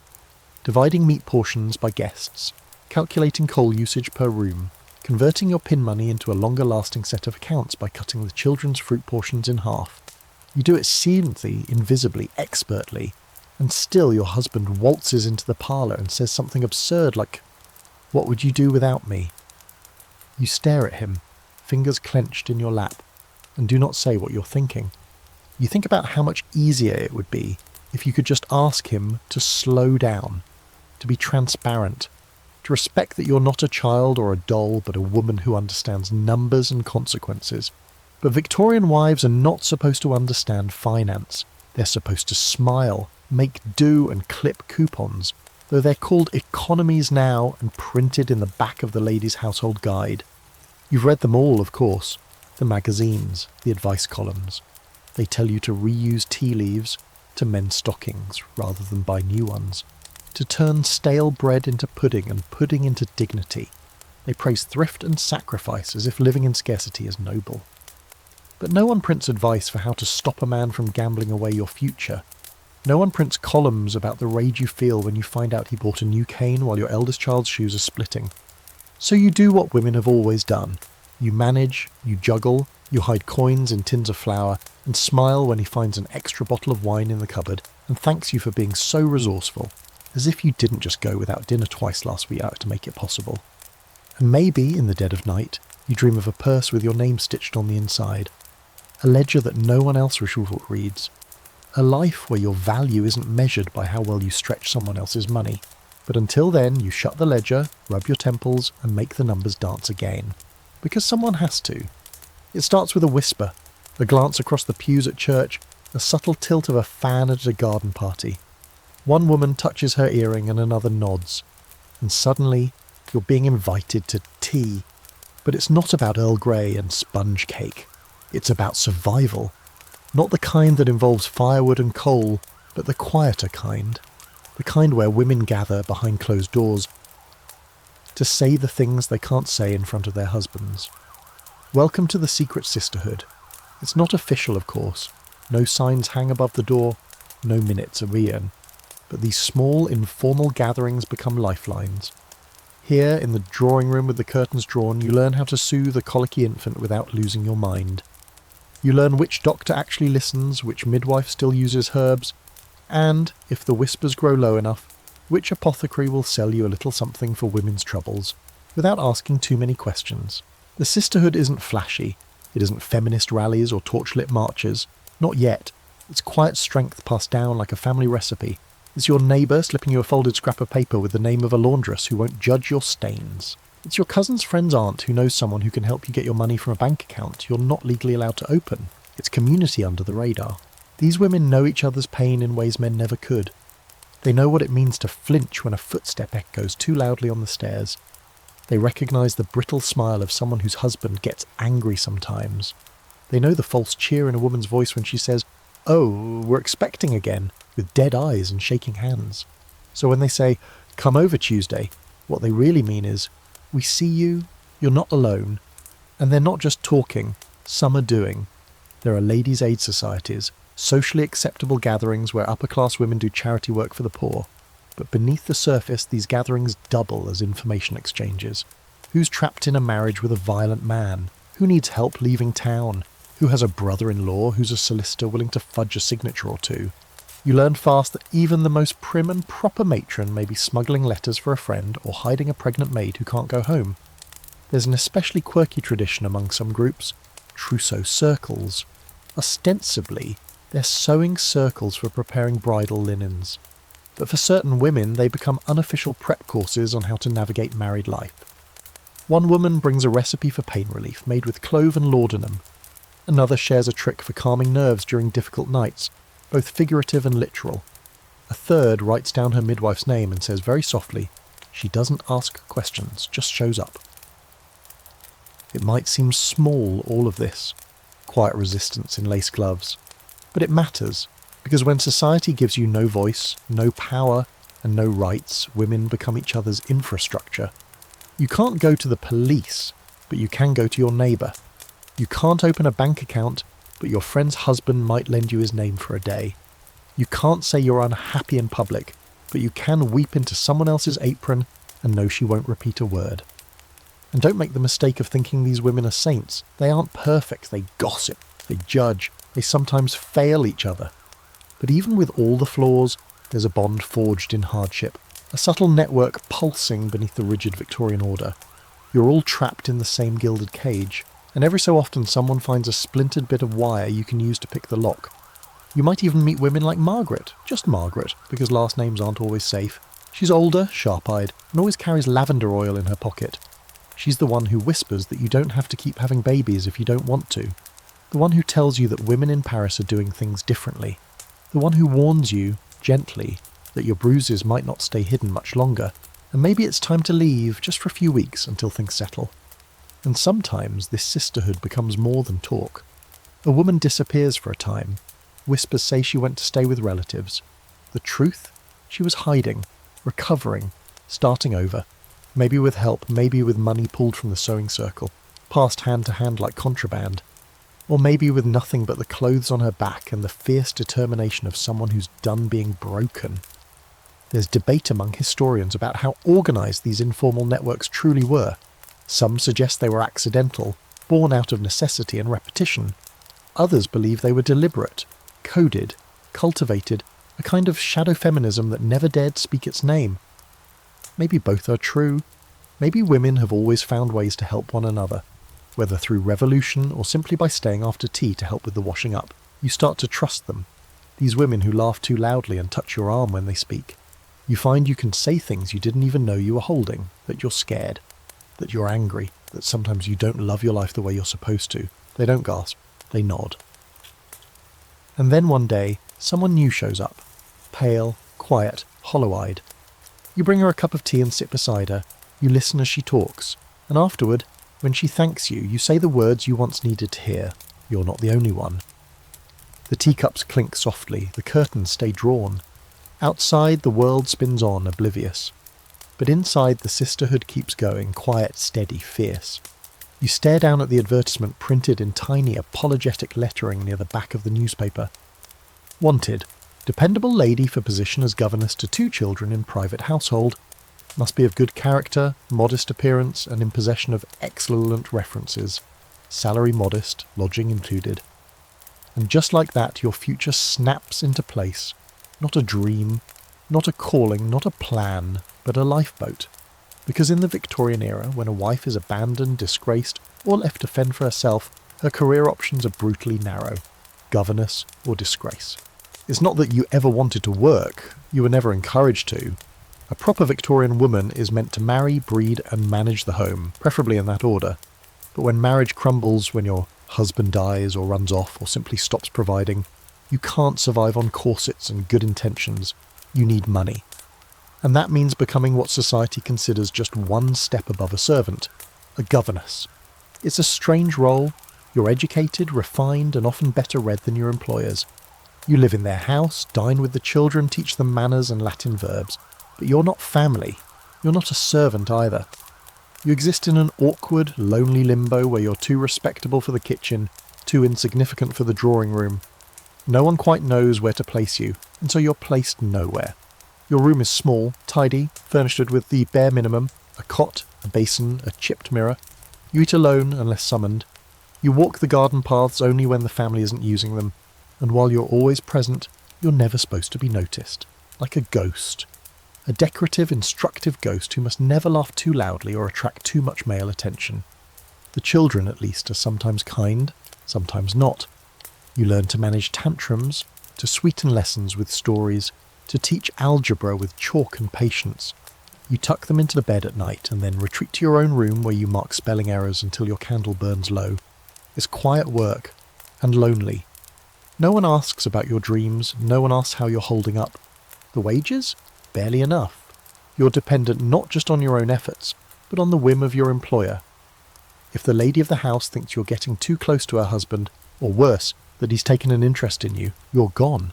If the children misbehave and she blames you, you're gone. One wrong word, one wrinkled dress, one cough that lasts too long, and you're back in the job market, where hundreds of other women are also quietly begging for survival. You know that some governesses take other routes, less respectable ones. A companion to a wealthy gentleman, a friend to a certain type of artist. You hear the stories, you've seen the looks. A woman without a husband, a home, or a name of her own is always walking the tightrope between propriety and scandal, and the wind blows hard on every side. Then there's the seamstresses, the shopgirls, the washerwomen, women who've fallen even further from the fragile grace of middle-class life. Their hours are longer, their pay is lower, and their dignity is stripped away with every command barked at them over a sewing bench or a steaming washtub. And yet some of them still smile, still laugh, still share bread and gossip on their lunch breaks, as if they've found some small scrap of joy within all the soot. You know you're lucky. As a governess, you still have your dignity, technically. You don't break your back hauling laundry or breathe in toxic dyes from cheap fabrics. But you're also invisible, irreplaceable, yet always at risk. Never fully part of anything. You're Miss. To the children, the governess, to the household, and to the outside world. You're nobody. Here's the strange, cruel twist. Even the act of working itself marks you. A woman who earns her own money must be pitied, scrutinised, or watched. After all, what kind of man allows his wife or daughter to need a job? Work implies failure. If not yours, then someone else's. And in the carefully guarded house of Victorian respectability, failure is contagious. There's a fringe group of women who try to push back. Writers like Charlotte Bronte, who was a governess and turned her pain into prose. Poets and essayists who use pseudonyms to talk about the isolation and quiet strength required just to survive in a world designed to erase you. They are not radicals yet, but they are building something. A slow pulsing defiance stitched between the lines of novels and columns. Historians still debate whether this period marked the beginning of women's economic independence, or merely another form of gendered containment. Some argue that work gave women a path, however narrow, toward autonomy. Others say it was a stopgap measure, a humiliating means of keeping women busy and isolated until they could be reabsorbed into marriage or buried by poverty. You find your own small rebellion. A piece of paper tucked under your pillow with sums and savings. A letter you write but don't send. A dream you nurture silently, to one day have your own school, your own pupils, your own space where the rules are yours. It may never happen. But the thought carries you through long, silent dinners and days spent diagramming grammar for children who will outgrow you and forget your name. And when someone asks you, politely, always politely if you're happy, you nod, because saying otherwise would be awkward, impolite, unfeminine. But inside you dream of a day when working isn't a punishment or a scandal or a shadow. It's just what you do. The room is dim, lit only by flickering candles and the slow swirl of pipe smoke. You're seated at a small round table, your gloved hands resting lightly on the wood, fingertips grazing those of the women beside you. The medium, Madame Coralie, or so she says, closes her eyes and exhales. The table begins to tremble. Someone gasps. You hold your breath, and for a brief eerie moment, you feel as though the air thickens like fog wrapping around your ankles. This isn't your usual Wednesday evening pastime. This is a seance. Because when your life is dictated by silence, the dead at least are allowed to speak. Spiritualism explodes in the Victorian era like a gust through a cracked window, unexpected, persistent, and impossible to ignore. Everywhere, women are gathering in back rooms and candle-lit parlours, listening for knocks, chills, or the faint rustle of answers from beyond. It's not just grief that draws them, it's something deeper. In a society that demands silence from living women, spiritualism becomes a strange, thrilling loophole. You can speak, you can lead, you can channel. The medium at the centre of the seance is often a woman, which is no accident. Spiritualism becomes one of the only spaces where a woman's intuition, emotion, and sensitivity aren't just tolerated, they are celebrated. Women are believed to be more spiritually attuned, more open to the other side. So when a woman like Madame Coralie starts to moan or speak in a strange voice or describe the contents of a closed drawer in vivid detail, no one calls her hysterical, they call her gifted. You probably never intended to fall into this world. Maybe it started as curiosity, or maybe it began with loss. A stillborn child, a mother gone too soon, a sister who died in childbirth. The ache never leaves, and the church offers little comfort. God's will doesn't help when your arms are empty and your heart's a crater. But Madame Coralie whispers that she can bring them back, that you can hear their voices again, that the veil between this world and the next is thin, and someone on the other side is reaching out for you. It's equal parts tragic and liberating. You feel powerful for the first time in months, maybe years. You're sitting in a circle with other women, some sceptical, some desperate, and you're all bound together by something unspeakable. The hope that death doesn't end the conversation. The hope that maybe, in some realm just out of reach, someone cares that you're still here. But spiritualism isn't just about grief. It's also rebellion wrapped in gauze and incense. At a time when the church tells you to be still, spiritualism lets you shake. When your husband tells you to be quiet, the spirits tell you to speak. The seance table becomes a kind of stage where you, a woman, can lead, command, and be listened to. It's radical, it's terrifying, and it's catching on. Of course, not everyone is thrilled. The clergy denounces it. Scientists mock it. But spiritualism has momentum, and more importantly, money. Mediums tour the country. They host public demonstrations where tables float and ghostly hands appear. Magazines print guides on how to conduct seance at home. Even Queen Victoria dabbles in it after the death of Prince Albert, consulting mediums to find comfort in the void he left behind. And here's the weird twist. Some seances are absolutely fake. No question. Tricks of the light, fishing wire, hidden messages slipped under teacups. Some mediums hide accomplices under tables, or make coded coughs to signal prearranged responses. But the fakes don't cancel out the need. Even when you know it's a trick, part of you wants to believe, because believing feels better than empty essence, because a fraudulent answer is better than no answer at all. There's a charmingly eerie fringe story about the Fox sisters, Margaret and Kate, who kicked off the spiritualist craze in the 1840s by claiming they could hear knocking sounds from spirits in their family home. Later, one of them admitted they'd faked the sounds by cracking their toe joints under the table. But by then, it didn't matter. Spiritualism had already become a full-blown movement, with its own publications, societies, and even political offshoots. The knock was real, even if the toes were not. Some historians argue that spiritualism gave women a crucial outlet, a proto-feminist platform disguised as mysticism.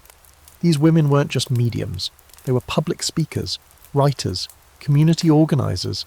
They used seances to gather women, to spark conversations, to question authority. Others argue that it was more about escapism, a collective fantasy for women who felt powerless in their daily lives, a way to slip into another world without ever leaving the drawing room. You find yourself drawn to it, even as part of you rolls your eyes. You've seen enough of the world to know that most of it is smoke and mirrors, but there's something about the candles, the hush before a message, the soft knock in a silent room that makes your spine tingle. You want it to be real. You need it to be real. Because if there's a world beyond this one, maybe there's a version of you there that's freer, louder, alive in ways you've never been allowed to be. And sometimes, when the room is very quiet and the veil feels just thin enough, you think you can hear her, your mother, or your lost child, or the girl you used to be before life buried her under lace and laundry and whispered rules. She doesn't say much, just a word, a name, a sigh, but it's enough. You open your eyes, the candles have burned low, the other women stir, someone wipes away a tear. You don't speak as you gather your gloves and rise, you don't need to. Tonight, for the first time in a long while, someone listened to you, even if it was only a ghost. You wake before dawn to the sound of soft footsteps, someone moving carefully in the nursery, lifting baby from its crib with the practiced arms of someone who has done this hundreds of times. Not you. You lie still, listening to the low hum of a lullaby that isn't yours. Her voice is calm and soothing, confident.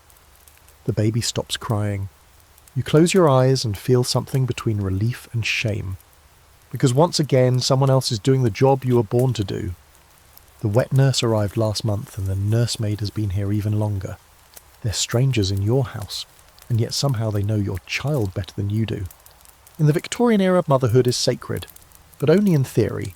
The ideal image is everywhere. The serene mother cradling her cherubic infant, her hair softly curled, her gaze beatific.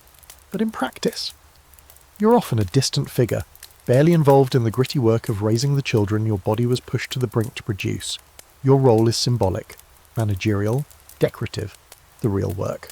That falls to other women, poorer women, women who have no choice but to rent out their bodies and their time to make a living. The wet nurse is a lifeline and a scandal all at once. You may have hired her yourself, or perhaps your husband arranged it without asking. She feeds your baby with her own milk, cradles him to her chest, rocks him to sleep while you recover from yet another grueling birth, or while you sleep off laudanum, or while you're being fitted for yet another gown to wear to another society dinner where no one will ask you about your baby, because no one really expects you to know whether he prefers the left thumb or the right. And the nursemaid, young, competent, often invisible, is there every hour of the day. She manages tantrums, wipes noses, keeps fingers away from candle flames, teaches table manners in hushed, patient tones. She tucks them in at night, and when they're scared, it's her bed they sneak into, not yours. You think about this sometimes.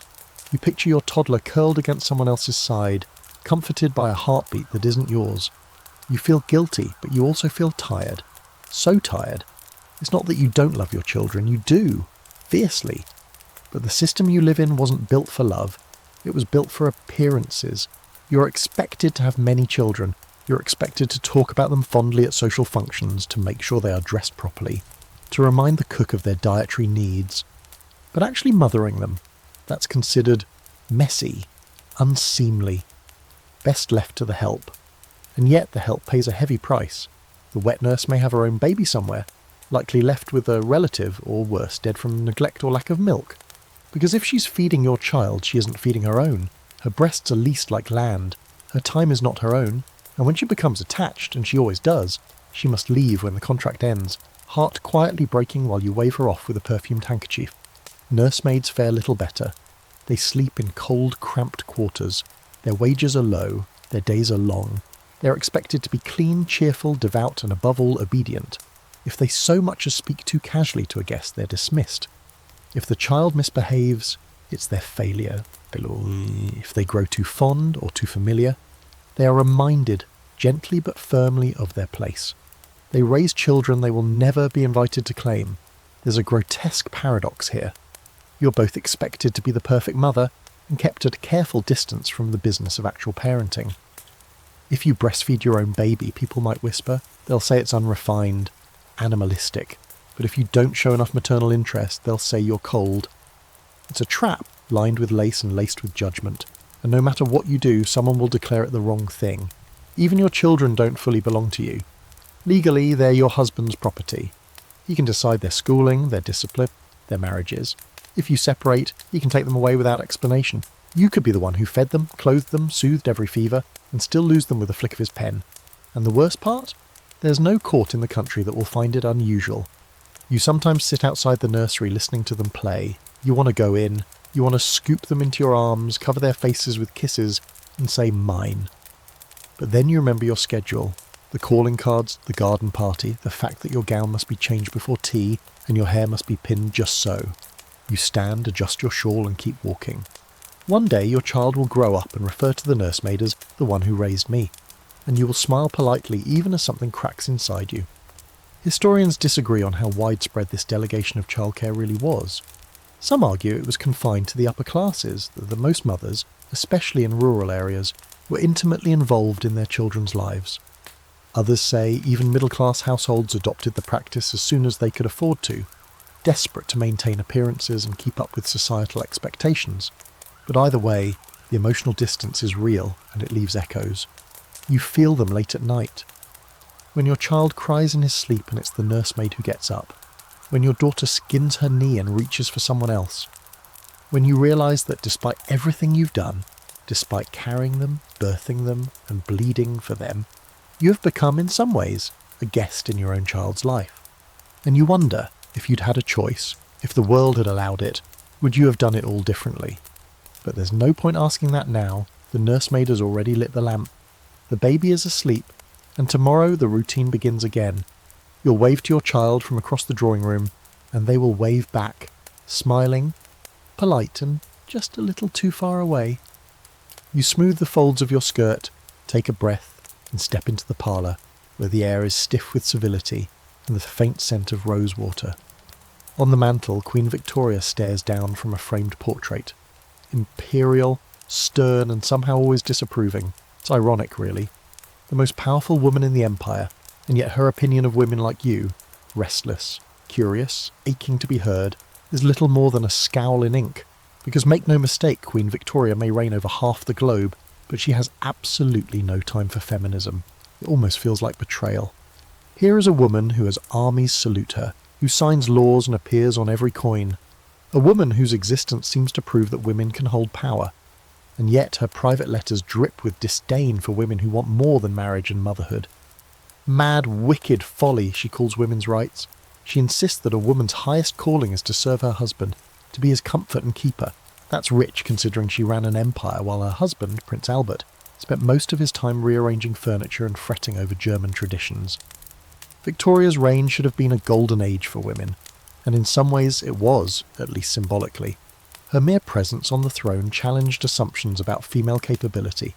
She mothered 9 children and still managed to wield enormous influence over politics and culture. But instead of using her position to uplift her gender, she used it to entrench the same Victorian ideals that suffocate you daily. Obedience, modesty, self-sacrifice. She held the sceptre with one hand and the hearth broom with the other, and society followed her lead with frightening enthusiasm. Women's magazines praised the Queen's devotion to her husband and children. They held her up as the perfect model of womanhood, conveniently ignoring her armies, her political advisors, and her iron grip on foreign affairs. The message was clear: you can be powerful as long as you pretend not to be. You sit in a gathering of other women, discussing the latest newspaper piece about the Married Women's Property Act, or the first female doctor finally being allowed to treat patients, and someone inevitably quotes the Queen. Her Majesty disapproves. That shuts down the conversation like a slammed door.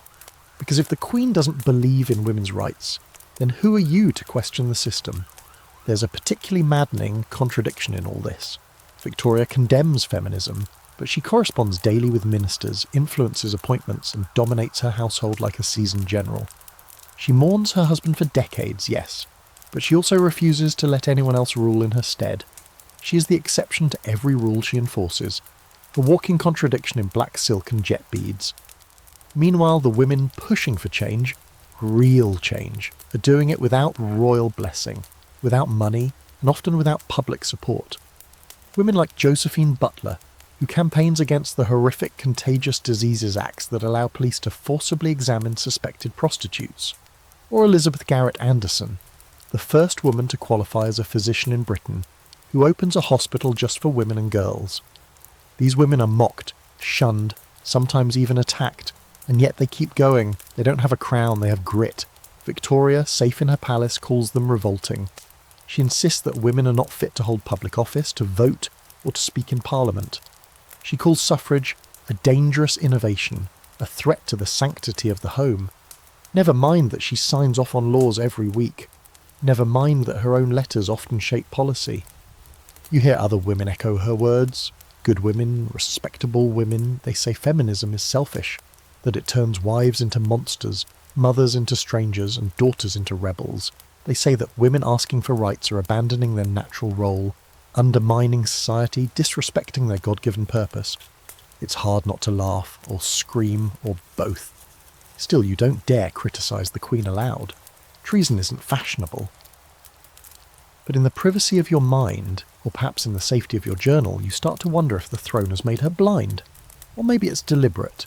Maybe she's so afraid of being dethroned herself that she insists no other woman should rise. Maybe it's easier to survive as a queen when all the others are kept as pawns. There's an odd little fringe fact here. Despite her public disapproval of women's rights, Queen Victoria actually corresponded with several women reformers in private.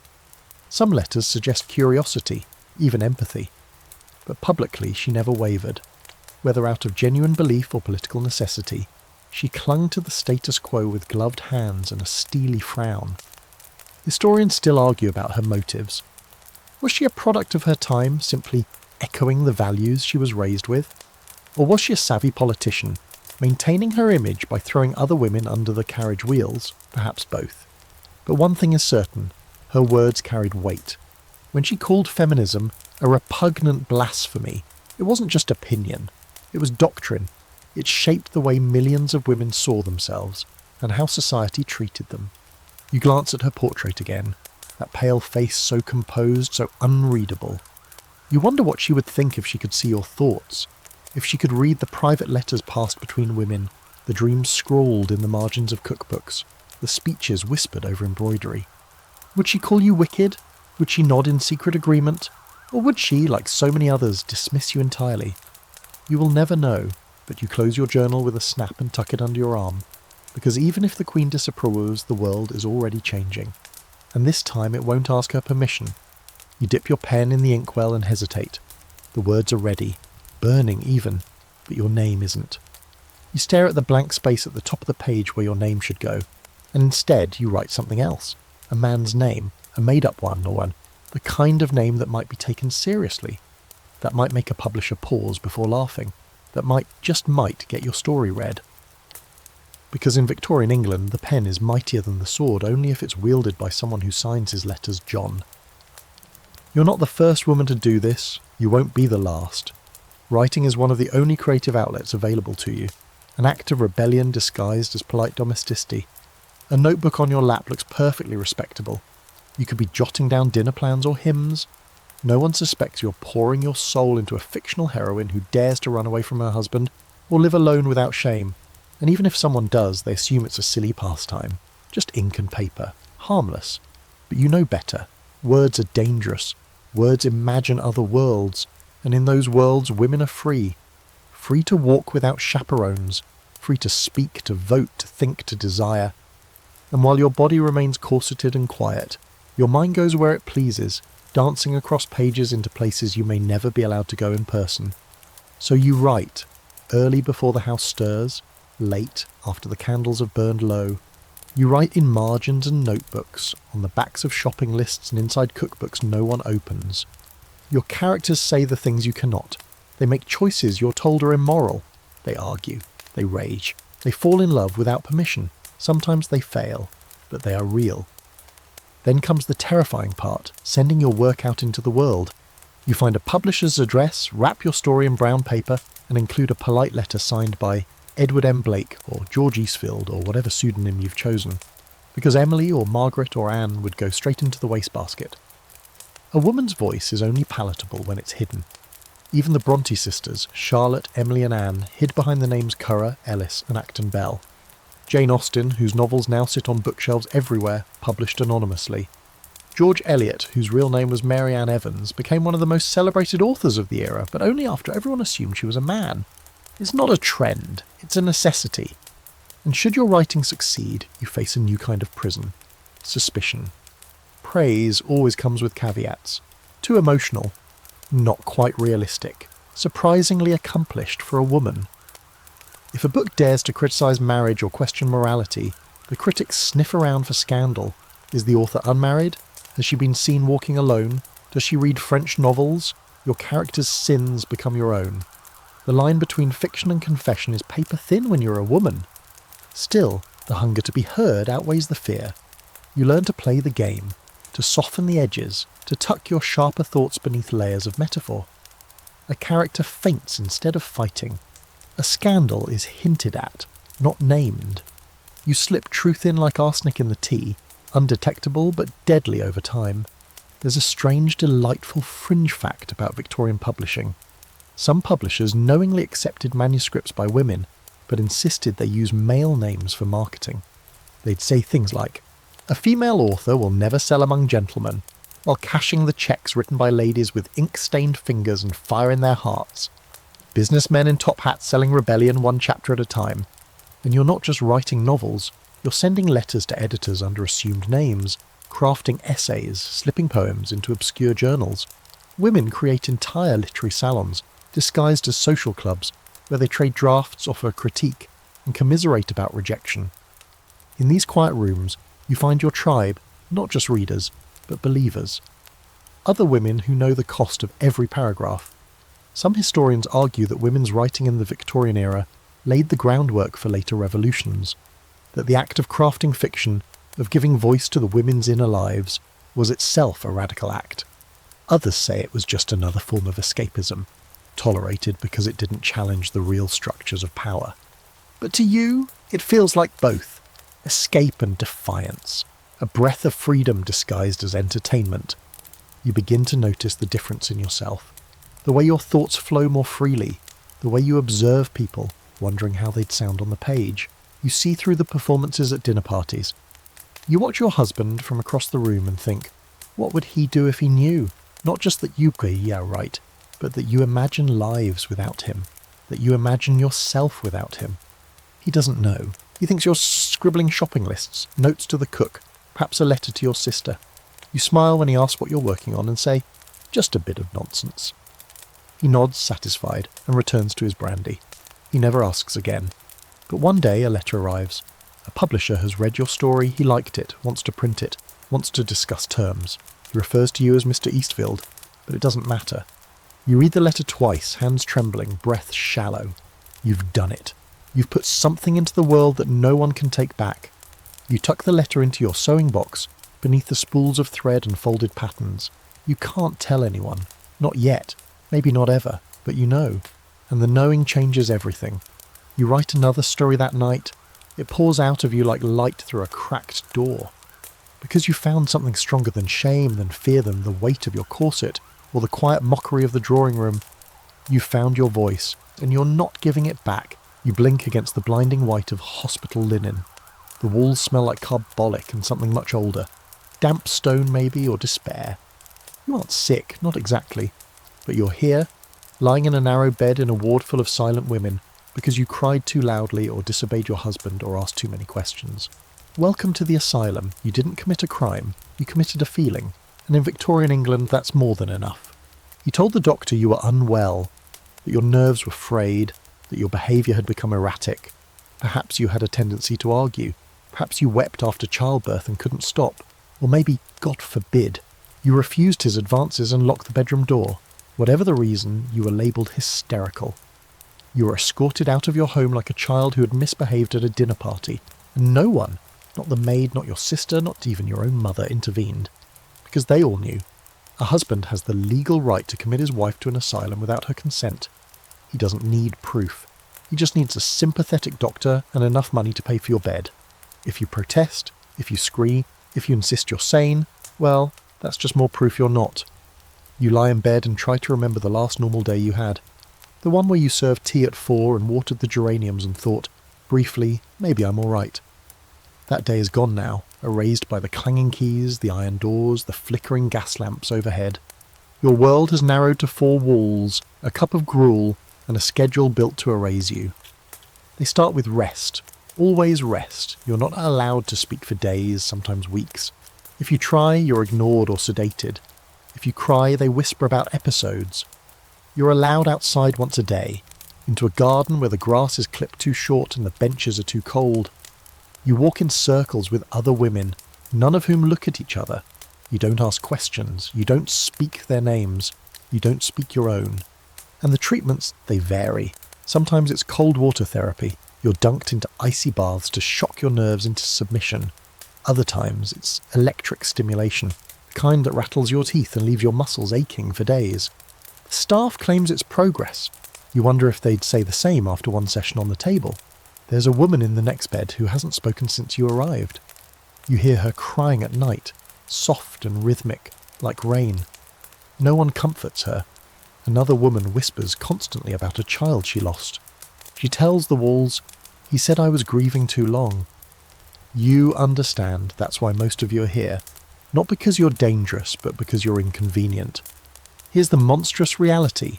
Many of the women in this place were committed for reasons that would now be considered grief, postpartum depression, menopause, or simply boredom.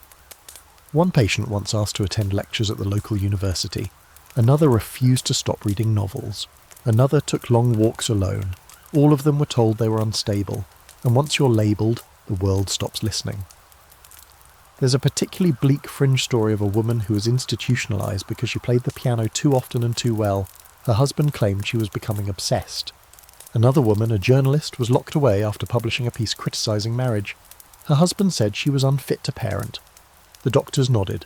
The papers didn't ask questions. And if you're hoping someone will review your case, think again. Discharge requires a doctor's recommendation or your husband's consent, usually both. If he wants to keep you locked away indefinitely, he can. If he grows bored or remarries, your file might quietly disappear into a back cabinet, and you'll be left to rot in a ward of forgotten women. Historians have pored over the asylum records of the era and found entire wings full of women labelled with vague diagnoses. Melancholia, mania, moral insanity. These weren't medical terms. They were excuses.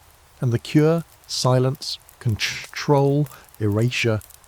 You start to forget how long you've been here. Days blur. The seasons change only in the colour of the soup. You no longer cry when they bring the tray of pills. You just swallow them, lie back and stare at the cracks in the ceiling. One of them looks like a bird. You imagine it flying away. You imagine it coming back for you. One day, you're allowed visitors. Your husband arrives smelling of cologne and winter air. He brings you roses. You stare at them like they're foreign objects. He says you look better. He says, everyone was so worried. You try to remember what everyone means. Your lips move, but no sound comes out. And then, for no reason at all, he takes you home. You're not cured. You were never sick. He simply changed his mind.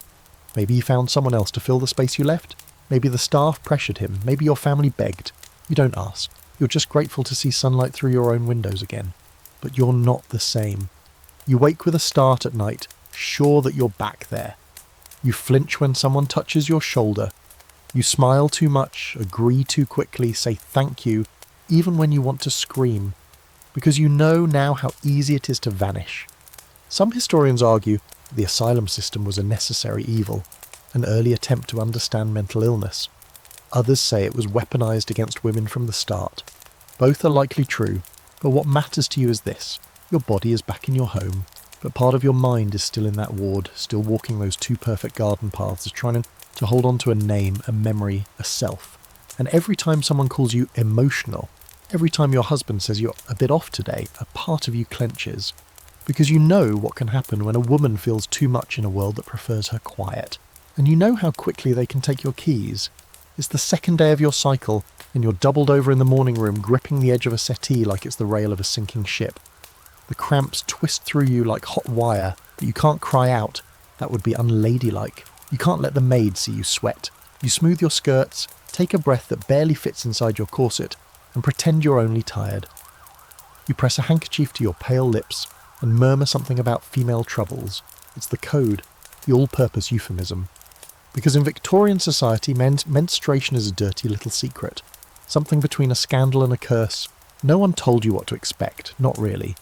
Maybe your mother handed you a vague warning wrapped in lace and silence. You'll become a woman soon. It's natural, it's private, don't talk about it.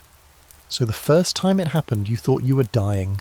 The blood soaked through your linen, onto your petticoat, and you stared at it in horror. The shame came instantly. The explanations, much, much later. Your monthly cycle is considered taboo, even among women. You don't discuss it, except in hushed tones, and only if absolutely necessary. Men pretend it doesn't exist, though they are often the ones who enforce the rules surrounding it. You're told you're unclean during your period, unfit to take communion, unfit to cook. Some women are discouraged from touching plants or pickling vegetables because people genuinely believe your blood could spoil them. If the bread doesn't rise, the whisper follows. Someone in the kitchen must be bleeding. You're expected to carry on, of course. Housekeeping doesn't pause. Children don't stop needing you. Dinner must still be served, piano recitals still attended, gloves still buttoned. But inside your body's in revolt. You bleed into folded rags or linen pads tied with ribbon and hope they hold. Some women use wool, others moss. There are no sanitary products, no mass-manufactured pads or tampons, no pain relief beyond brandy and a vague suggestion to lie down. And even that is a luxury. Most of the time you simply endure. When you snap at your husband for something trivial, he gives you that look, the one that says, "Are you on?" He doesn't say it, of course. Men of his standing never speak so plainly, but it's there, hovering between you. Your anger, your sorrow, your exhaustion, none of it is yours. It belongs to your uterus, which is, apparently, the most unstable organ in your body.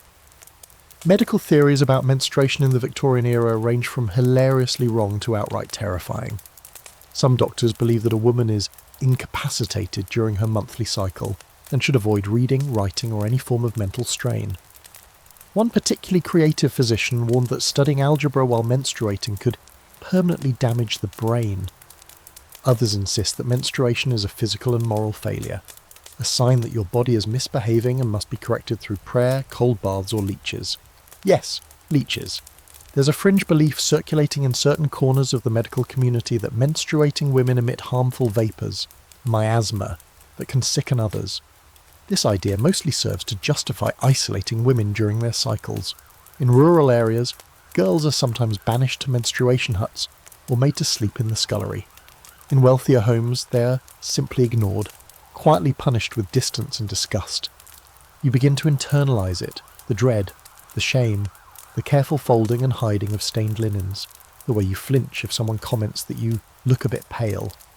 You learn to carry on as if nothing's happening, to smile through the ache, to fake vitality with pinched cheeks and perfume. If anyone notices, you're embarrassed. If no one does, you still feel off, like a crime scene with no witness. But sometimes, in secret, you talk. One woman whispers her method of binding cloth tighter so it doesn't slip. Another swears by a warming brick wrapped in flannel for the pain. You exchange these tips like smugglers trading maps. Not just for physical relief, but for proof that you're not alone. That your body isn't broken, just scanced. And every once in a while you hear of someone, usually a maid, who becomes irregular, who stops bleeding altogether. That's its own scandal. Whispers of pregnancy follow, or worse, barrenness. Because if your cycle is too heavy, you're considered unstable. If it's too light, you're considered defective. Either way, you're shamed, judged, blamed for what your body does without your permission. Historians continue to debate whether menstruation was truly considered a disease or simply a private matter made monstrous by ignorance. Some say the silence around it was protective, a shield against humiliation. Others argue that silence was the harm, turning something natural into something shameful. What's certain is that the lack of information, medical support and cultural empathy created a system where every woman suffered alone, convinced that her pain was somehow a personal failure. And that silence leaves echoes. You still hesitate to leave the house on those days. You check and recheck your skirts for stains. You hold your abdomen and count your breaths, willing yourself not to curl up in the middle of a drawing room. You learn to fear your own body, to regard it as a traitor. But deep down you wonder, what if it wasn't shameful? What if you could say, I'm in pain and be believed? What if your body didn't have to apologise every month for doing what it was built to do? You'll never get to say that aloud. Not now, not here. But one day you hope another woman might. For now, you tighten the sash around your waist, straighten your posture, and return to the dining room. You're bleeding, but no one must ever know. You stand still as the maid laces up your corset, pulling tighter with each tug, your ribs folding inward like pressed parchment. You can't breathe, but that's not the point. You're not here to breathe, you're here to look the part. The fashionable silhouette this season is the hourglass. A wasp waist above rounded hips, with a bosom pushed high enough to balance a teacup on. Beauty is duty, and that duty is performed in whalebone and steel. The process takes nearly an hour. First the chemise, then the corset, tightened until your lungs protest. Then the petticoats, 3, 4, sometimes 5, followed by the crinoline, a bell-shaped cage that makes doorways your natural enemy. Next comes the bustle, a pad tied at your rear to achieve that coveted posture of elegance. And finally the gown itself, a tapestry of velvet, lace or silk so heavy you feel like a walking tapestry. You glance in the mirror and hardly recognise yourself. You look stunning, you look miserable. Every inch of your outfit is designed to constrain. The corset compresses your internal organs, your liver shifts, your stomach flattens, your spine curves. You've fainted before on staircases and carriages during meals, and no one panics. They call it the vapours, as if it's romantic. Some women carry little bottles of smelling salts around their necks like talismans. You've used yours more times than you can count. Your shoes are narrow and pinching. Your gloves are too tight. Your hair has been scorched and curled and pinned until your scalp throbs. You've spent hours preparing to appear effortless. And all of it is for them.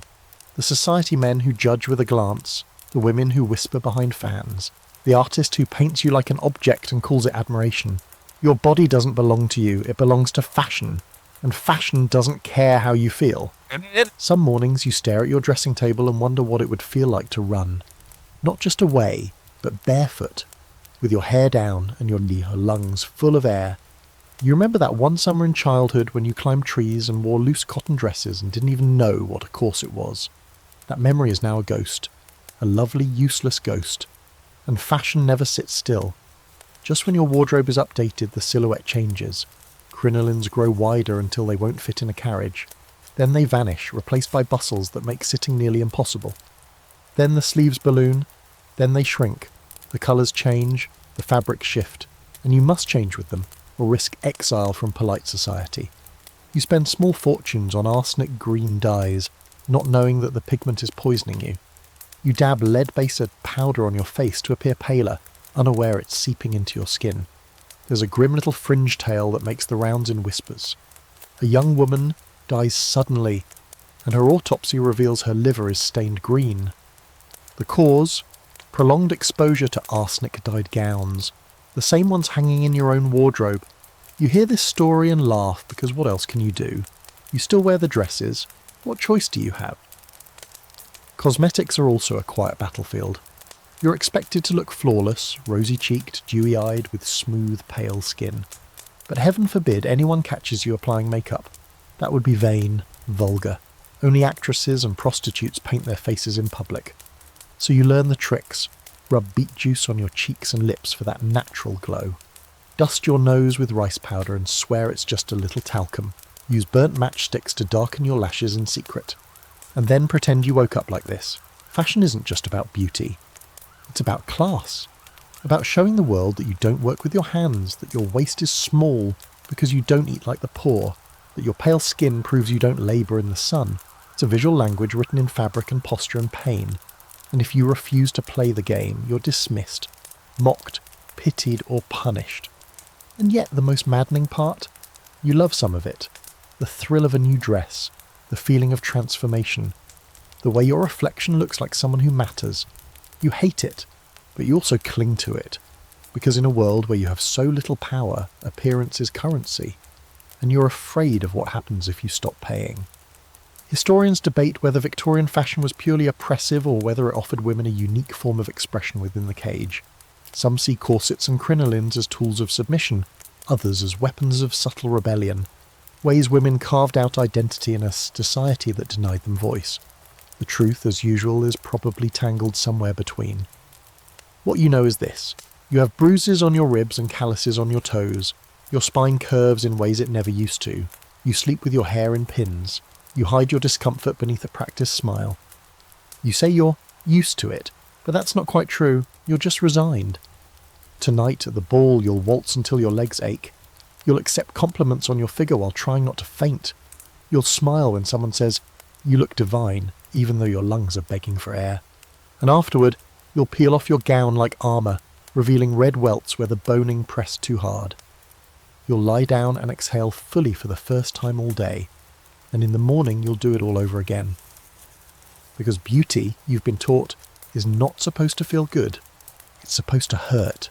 You lean close to the page, candlelight flickering at your elbow as you reread the pamphlet someone slipped to you under the table last week. Quietly, casually, like passing a note in school. It's creased and smudged and doesn't even have a title, just the bolded first line. Women are not the property of men. Your heart pounds a little, not because you disagree, but because it feels dangerous to read. Because the simple act of knowing this kind of language exists could change everything. You fold the paper and tuck it under the floorboard with your letters and your secrets. The air in the room feels heavier now, brighter, like something has cracked open. You're not alone, not anymore. Something is shifting in the parlours and publishing houses, in the servant stairwells and lecture halls. You feel it in glances across rooms, in whispered conversations at sewing circles, in the subtle way women ask questions they didn't dare ask before. Do you think it's fair? Do you ever wish more? They don't finish the sentences. They don't have to. The late Victorian era isn't a revolution, not yet. It's a hairline fracture in a centuries-old wall. It's women organising, slowly and carefully, often under the guise of philanthropy or religion. You attend a meeting of the Women's Protective and Provident League, where everyone's officially there to discuss wages for needlewomen, but somehow the topic keeps drifting to property rights, custody laws, and the right to leave a man who beats you without being shamed or starved. You feel like a spy in your own life. Outwardly, nothing has changed. You still serve tea, wear corsets, say yes dear with a strained smile, but inwardly you're on fire. You start reading everything you can find, essays by John Stuart Mill, novels with heroines who don't marry, articles about women's colleges. You know a woman who visited Girton College in Cambridge. She said the girls there ride bicycles and read Greek and have ink on their fingers. Their own fingers. You think about that more often than you should. And then there's the speeches, the ones no man wants you to attend. You hear about one being held in a dimly lit meeting hall, led by a woman with silver-streaked hair and no husband in sight. You go, heart pounding, gloves tight on your hands like armour. The hall is packed with women from all walks, well-dressed matrons, plain-faced factory girls, governesses with tired eyes. The speaker steps forward and says, "We will not be quiet anymore." You forget to breathe for a moment. It isn't perfect. The movement is tangled with classism and racism, and some of the loudest voices belong to women who still don't believe in full equality, just a slightly larger cage. There are debates about what's proper, how hard to push, whether it's safe to speak in public without male protection. Some women insist that if you're too bold, too angry, too insistent, you'll ruin it for everyone.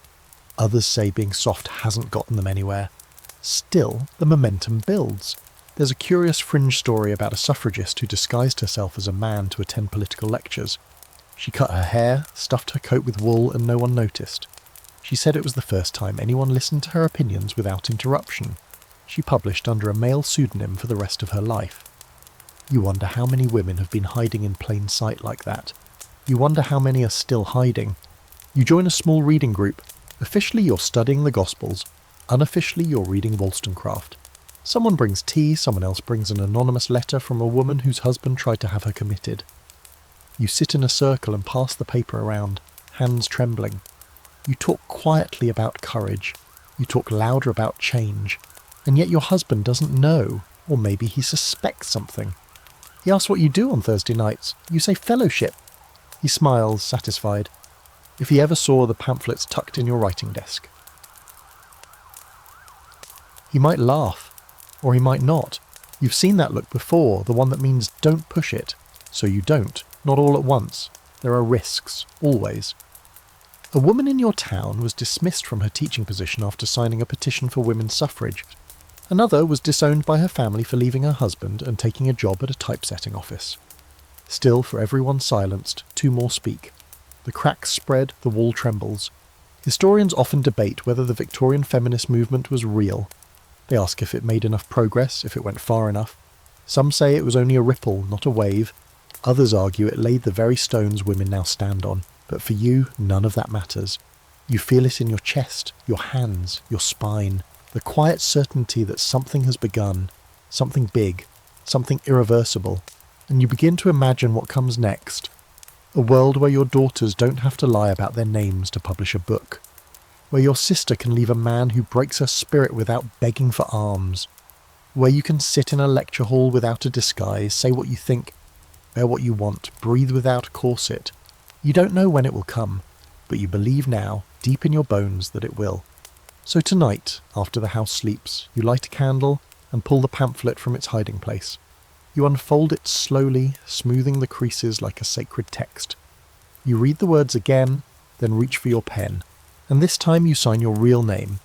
You sit on the edge of your bed, hands folded in your lap, staring at the soft light slanting through the curtains. It's quiet, finally, and in the hush of the morning something unfamiliar flickers through you. It isn't peace, not quite, but it's close. Maybe it's survival. Because somehow, through the corsets and childbirths, the cold dinners and colder stares, the silences and the shame, you've made it. You're still here. But the question now isn't how you lived, it's what it cost. And whether in all those years of duty and performance you ever truly belonged to yourself. You wonder how many other women are doing the same this morning, sitting in parlours or on back steps, pausing mid-button or mid-braid, thinking, was that it? Is that all there is? Because for most Victorian wives, the finish line is not freedom. It's not even comfort. It's a kind of exhausted invisibility. You've raised the children, managed the household, endured the marriage, or what passed for one. And now, as grey creeps into your hair and your skin loses its blush, society has little use for you. No one talks about the postscript. The years after your womb is no longer a battlefield, when your only remaining job is to fade gracefully. If you're lucky, you'll be remembered as a good woman. If you're not, you'll be talked about in past tense long before you die. A fixture, a memory, a footnote. But something inside you refuses to go quietly. You've read too much, thought too much, survived too much, so instead of fading, you begin collecting pieces of yourself. You walk alone more often. You read by the window without apology. You say no to things without inventing excuses. Maybe you even keep a diary, tucking it beneath your mattress, full of thoughts you'd never speak aloud. You still serve tea, but you do it on your terms. And if someone makes a cutting remark at a dinner party, you smile slowly and say, "What an interesting opinion," then move on intact. But it's not just about you. You start to notice the little shifts in the world outside your window.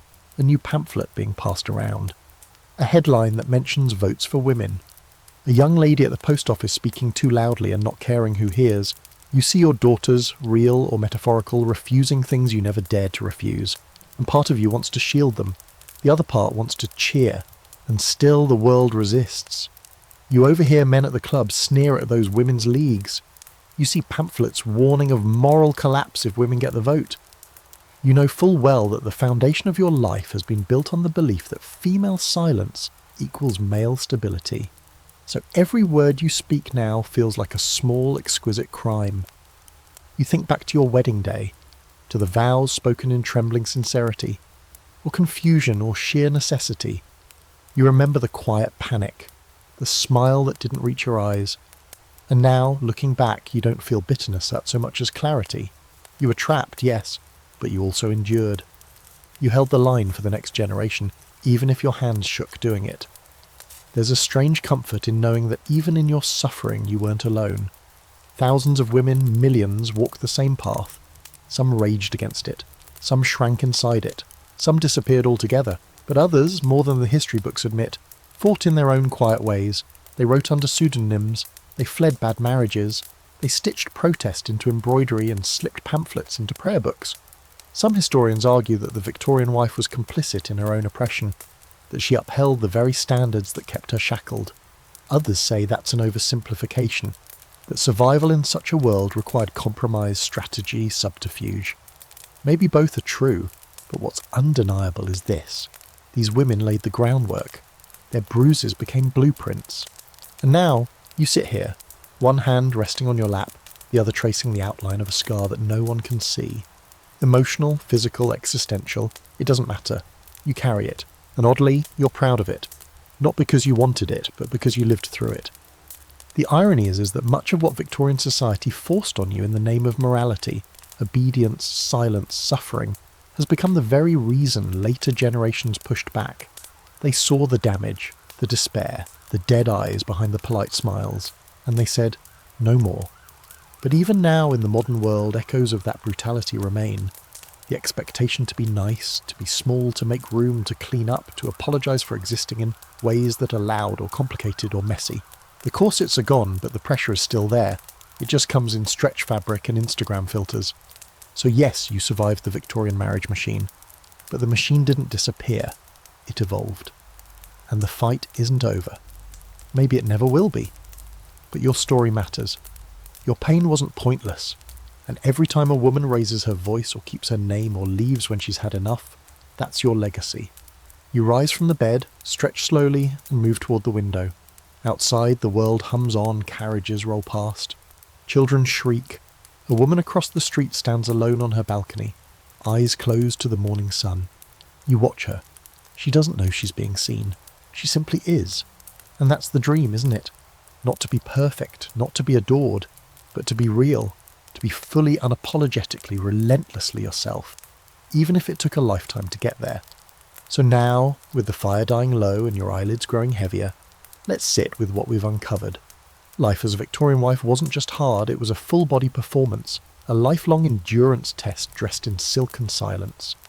You were expected to be everything and nothing at once. A mother, but not too involved, a wife, but never a partner, a lady, but only within suffocating parameters. It was beauty as burden, morality as control, and suffering as status quo. And yet somehow you didn't just endure, you questioned, you wrote, you whispered, you slipped letters between the cracks of expectation. You looked at the world you were handed and thought, there must be more than this. And you were right. Tonight wasn't about wallowing in the past. It was about tracing the roots of the present. About understanding that many of the freedoms women have today, the right to own property, vote, divorce, earn, create, breathe, were paid for with quiet rebellions, with decades of discomfort, risk, and invisible labour. That legacy lives on, not just in history books, but in every boundary pushed, every name kept, every no spoken with confidence. So as you settle into sleep, know this. Your story matters. The questions you ask, the rules you resist, the space you take up, it all builds on what came before. And if you ever doubt your voice, remember all the women who weren't allowed to use theirs. Now, breathe deep. You're safe, the candles are out, the corset is off, the world is quieter now. Not perfect, but freer. Good night, fierce one. You've earned your rest.